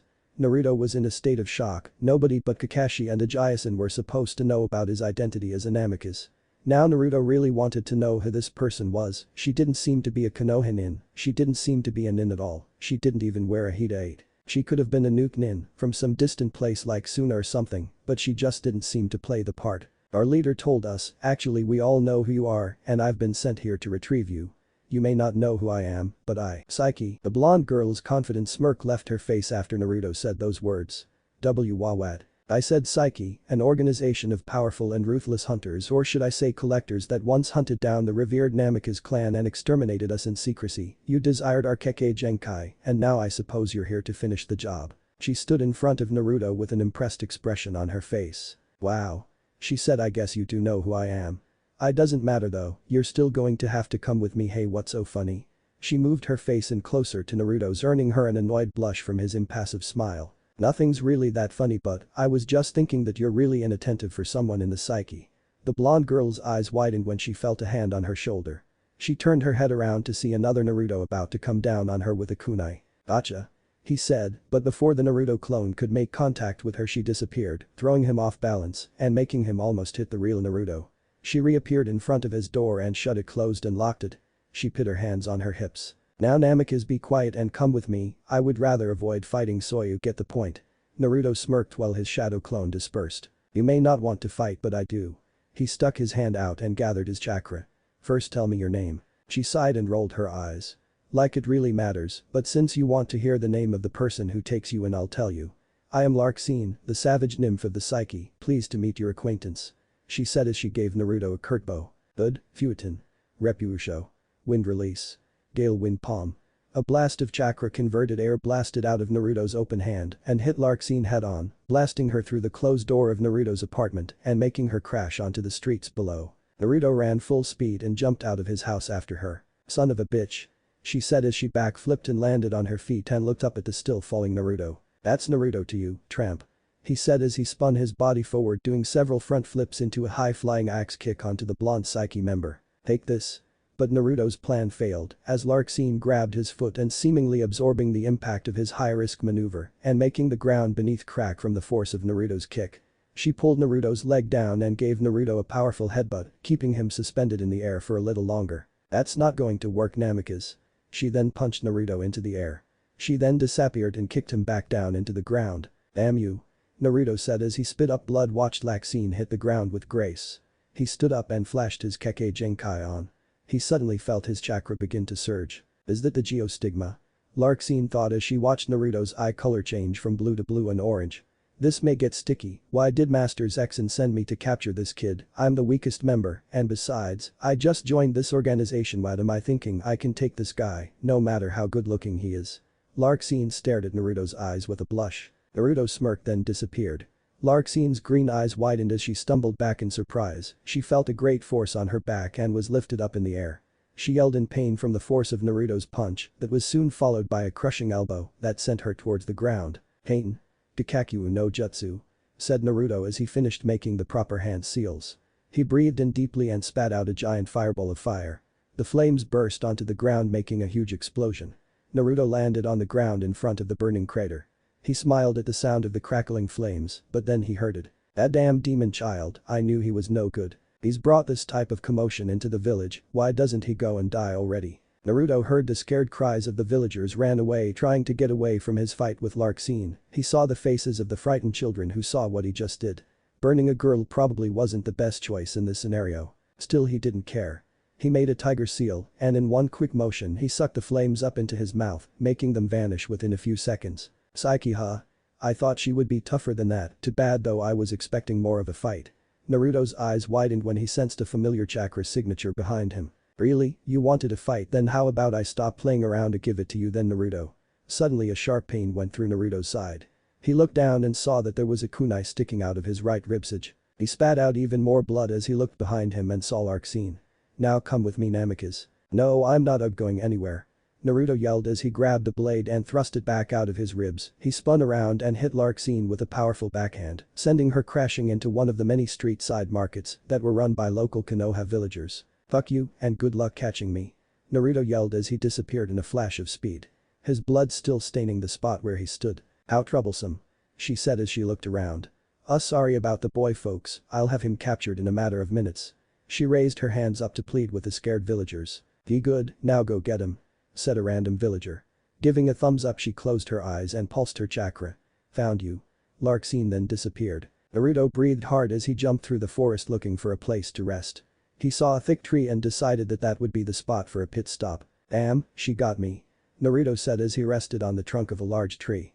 He gazed at the sun trying to catch his breath, his Kekkei Genkai deactivated and his eyes back to blue. Hey Kyuubi, hurry up and finish healing my wound already. Don't rush me, if applied much chakra to the wound that could end up doing more harm than good. Alright, just hurry it up, I want to go and kick that bitch's ass already. Oh yeah, kick her ass like you did back in Konoha. Kyuubi asked in a very sarcastic way. Shut up Kyuubi. I should kick your ass. Naruto listened to the sounds of the forest, scanning them for any signs of Larxene. The only sound that Naruto really wanted to hear was the slight burning sound that came from his wounds healing. Damn, how could have not sensed her presence behind me, she got me. My jutsus didn't work against her and she's got crazy strength. I've really got to think of a way to beat her before she gets to me. Naruto said as his wound fully healed up. Too late Namikaze. Naruto's head jerked at the sound of her voice. He looked around in many directions. Left, up, down, right here she was. Naruto's eyes widened as he saw Larxene sitting right next to him with a happy grin on her face. Naruto said nothing, he was simply frozen, compared to this girl who was only a year older than him he might as well have been. Her speed made Naruto look like a slug. How fast are you? I don't know, how about you help me figure that out? Larxene said as she backhanded him into the tree he was against. That backhand was soon followed by a swift left punch that Naruto barely evaded by ducking. She then spun around and attempted to hit him a spinning back kick, but Naruto dodged by jumping up sticking to the side of the tree with her under him. Don't run. Larxene went after Naruto, but he jumped out of the way, he then flipped over so that he was upside down facing her. He then started to make many hand seals. Fueton. Tatapa. Wind release. Great breakthrough, Naruto brought his hand to his mouth and took in a deep breath, he blew out a huge gust at Larxene. It would have done a lot of damage if it had hit her, but unfortunately for Naruto Larxene was already gone. Naruto watched as his blast of air destroyed the tree and ripped it to pieces. Too bad you missed. She said from behind him. Before Naruto could react she grabbed his arms and placed them at his side, she then went into a suicide lotus-style pile driver. As both of them fell down they gained speed, going faster and faster. Damn. Naruto thought, he made reach for his kunai pouch, grabbing 2 kunai out of it, but it was too late the hard ground was his inevitable destination. No. Bye-bye. Both blondes hit the ground with terrible force, scattering dust and rock everywhere, the end result a huge crater made by the force of their impact. There was a huge plume of dust in the air, by the looks of the crash, it seemed as if both blondes had been injured by the suicidal move, but that idea was gone as Larxene jumped back out of the smoke. She waited for the dust to clear. I hope I didn't kill him, Master Zexen would be furious with me if I did. She held her breath in hopes of Naruto not being dead, but when the dust settled her eyebrows rose in shock when she saw Naruto seemingly floating in the air inches above the ground. He held onto a thin piece of string in both of his hands, it looked he was hanging by something invisible. She looked at where his hands were pointed and saw two kunai lodged into the side of two trees, connected to them were two strings of thread, the same two that Naruto was holding onto. Larxene gasped at her newfound revelation. Naruto hadn't taken any damage at all. He flicked two kunai out at the last moment, and using the string that was attached to them he pulled himself up, forcing her to let go of him at the last second and making her take all of the damage. It was smart plan, Larxene would have to admit that, but it got her mad that he actually pulled it off. Why Youthis is an outrage. Naruto looked at her and let go of his two strings, letting himself fall into the crater. Man, that's some tough thread. Naruto said as he landed on his feet. Suddenly he saw a flash of black and yellow go into the crater. Akabaka, you think you're so smart coming up with that plan to escape my attack? Well, I have you know that I've got much more energy than that, so a little fall like that won't damage my body. Larxene circled Naruto over and over, creating afterimages of herself and making it look like there's more than one of her. Naruto frantically looked around trying to figure out which one was the real Larxene. You see Naruto Namikaze, you can't beat my speedy, I've got an idea, how about you use that geostigma of yours on me, show me its real ability. She laughed wildly as she dashed around the blonde nin. Commando it. Naruto felt something pierce his right arm, he looked down and saw that it was bleeding. Another sharp pain hit his left leg, it began to bleed. Naruto saw two shuriken on the ground, he suspected that that was what hit him. No, really. Soon Naruto was slowly bombarded with shuriken after shuriken, his body riddled with cuts, they would heal, but with this many shuriken coming at him, it wouldn't matter if they heal, because two new cuts were made every time one healed itself. "You want me to use it?" Naruto said. "Yes, use it Namikaze, use before I cut up that nice face of yours." Well, Naruto had to switch between talking and receiving the pain from the numerous shuriken that hacked away at his body. "I can't really use it that much, I don't even know what it does, when I use it gives me a boost in chakra, but other than that I have no idea what to do with it." Larxene stopped circling Naruto and stopped right in front of him. She grabbed him by his collar and picked him up like before. What do you mean that you can't use it? Then what's the point of you being a Namikaze?" Naruto stared into the eyes of his female opponent, then he remembered what that letter had said, the true nature of the geostigma, manipulators, that's what the Namikaze were, manipulators of elements. The Namikaze and their ability to manipulate nature in every aspect and form. He looked down at the ground and moved his hand while flashing his Kekkei Genkai on. What are you doing?" Larxene asked, not aware of what was about to happen to her. He moved his finger upward and a tiny segment of the ground moved with it. His eyes began to move, the orange tint that came from his pupil became an orange ring that circled his entire pupil. Not failing to notice this, Larxene let go of him and backed away cautiously. "Answer me, what are you doing with those eyes?" Her voice was shaky, afraid. Naruto saw this and smiled. "I said that I didn't know what these eyes of mine did, well guess what, he just found out." Naruto threw a punch in the air and a rock burst out of the ground in front of Larxene and smashed into her, ramming her into a tree before finally breaking from impact. She let out a little squeak at the pain and fell to her hands and her knees. Elemental manipulators, the true nature of the Namikaze and their Kekkei Genkai, we use our special chakra to manipulate the many aspects of nature and all its elements. Larxene shakily got up and faced Naruto, she had gotten cut badly by a sharp piece of bark and was bleeding badly. "If what you say is true and you just learned how to utilize its potential only seconds ago, then why is it that you can use it so well?" Naruto laughed while holding his head high in an arrogant snobby fashion. "Well, since you want to know, I'll tell you, the thing is my chakra is extremely flexible, giving me advanced chakra control, and as you can see, learning something that would usually take days to learn will only take it days or even less, depending on what it is." Naruto stomped on the ground and another rock pillar burst out of the ground and hitting Larxene in the stomach and knocking her into the air. "If I can manipulate earth, how about fire? Let your chakra flare, enrage it, make it feral." Naruto sucked in a deep breath, he felt the heat rising in himself and his chakra. He blew out a large torrent of red flames, sending them straight for Larxene. Larxene watched as the flames rushed in closer to her cloaked body. The bright flames illuminated her emerald eyes, brightened her skin, beauty before death was what Larxene had just become. She saw just beyond the corner of the flame, Naruto standing there waiting for it to burn her flesh off. She closed her eyes waiting to feel the heat of the boy's attack. "Damn," she said, but when she opened her eyes to see the flames that meant her doom, they widened. The brightly torrent of fire that had once come after her was gone and she began to fall. Only to be caught in the hands of Naruto. But why didn't you kill me?" Naruto looked out into the distance. "I'm the enemy, so kill me." He shook his head. "Nah, I'd rather keep you alive, and besides I need you for information on your organization. So consider yourself lucky, I'm sparing you for now." How disgraceful, I got beaten by a 12-year-old. She then passed out. Naruto looked at her and then looked at her wounds, then to his already healing ones. "Stupid, you're only 13, there's not that much of an age difference." Then it hit him. Wait, my house, I fucking blew a hole in the door, damn it. It's not even nighttime yet. Naruto just noticed it, it was only afternoon, what was he supposed to do for the rest of the day? He just beat some blonde chick and figures out how to use it. No, what was he supposed to do? Really, what the hell was he supposed to do? A question that I have never found the answer to. Naruto was seriously pissed, he just got attacked by the girl he was holding in his hands, he was tired and sore, the village still hated him, and no, there was a fucking hole in spot where his door was supposed to be. What else could go wrong? Well, there was the fact that he was so low on chakra that he didn't have enough energy to run back to his house. He had to walk all the way back to his small apartment carrying Larxene, and boy was she heavy. All the villagers looked at him in fear and disgust. As if they all thought that he had just finished raping the young blonde, then proceeded to beat her. Even though that's not what really went down, the sight of him walking down the street with a young blonde girl who had ripped up clothes, was bleeding and slung over his shoulder wasn't too nice. He couldn't just walk past with an unconscious girl and say, oh no, it's not what you think, she actually tried to abduct me. Funny story, actually, you see, insert alibi that no one will believe here. Yeah, that wasn't something Naruto was used to explaining. Finally he got to the second story floor that was supposed to hold his front door, instead there was a giant hole courtesy of Naruto, in place it. Naruto stood in front of the unsightly damage done to his door and simply observed. Observed with a twitching eyes and throbbing vein popping out of his head. This fucking sucks. He looked down at the still unconscious Larxene, shrugged and walked through the door. He went into his room, one of the few undamaged parts of the apartment, and placed her on his bed.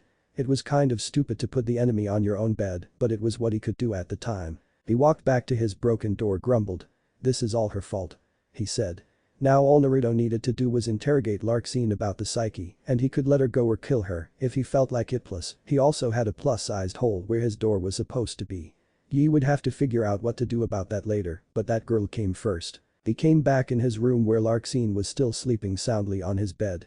He looked at her sleeping face, contemplating on whether or not he should wake her up right there on the spot.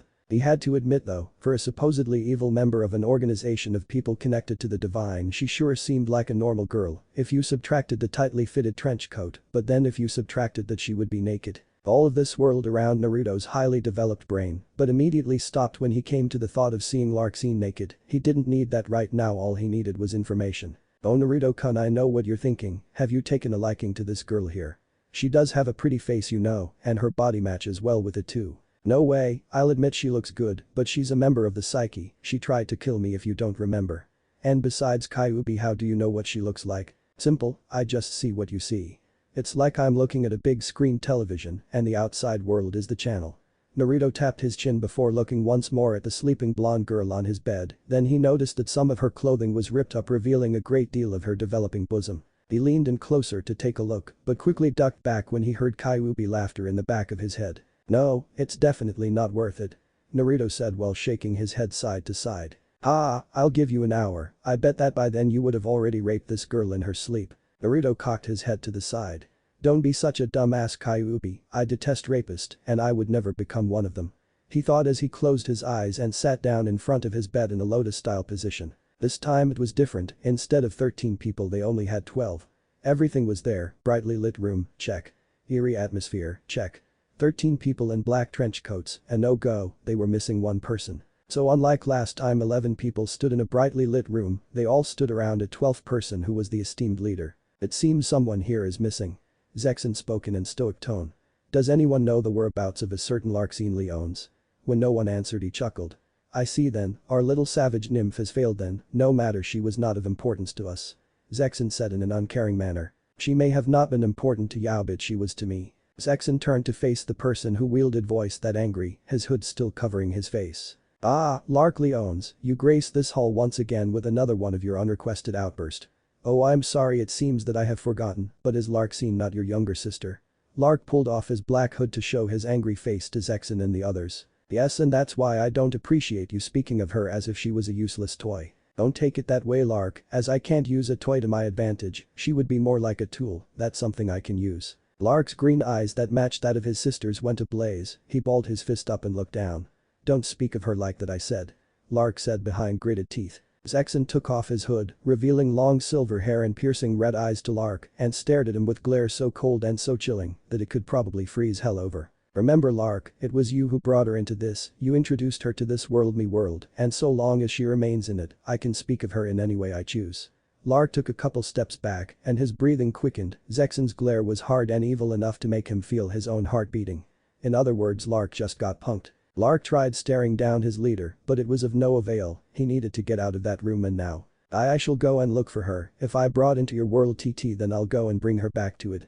He turned around and tried to walk away, but something stopped him, some feeling in his body telling him that if he took another step, he might have dropped dead right there. I don't recall asking you to go and retrieve her, Lark, please come back. Lark turned around with an angry expression on his face, his teeth grounded into each other. He wanted to tell his leader to piss off right then and there, but he couldn't bring himself up to do so.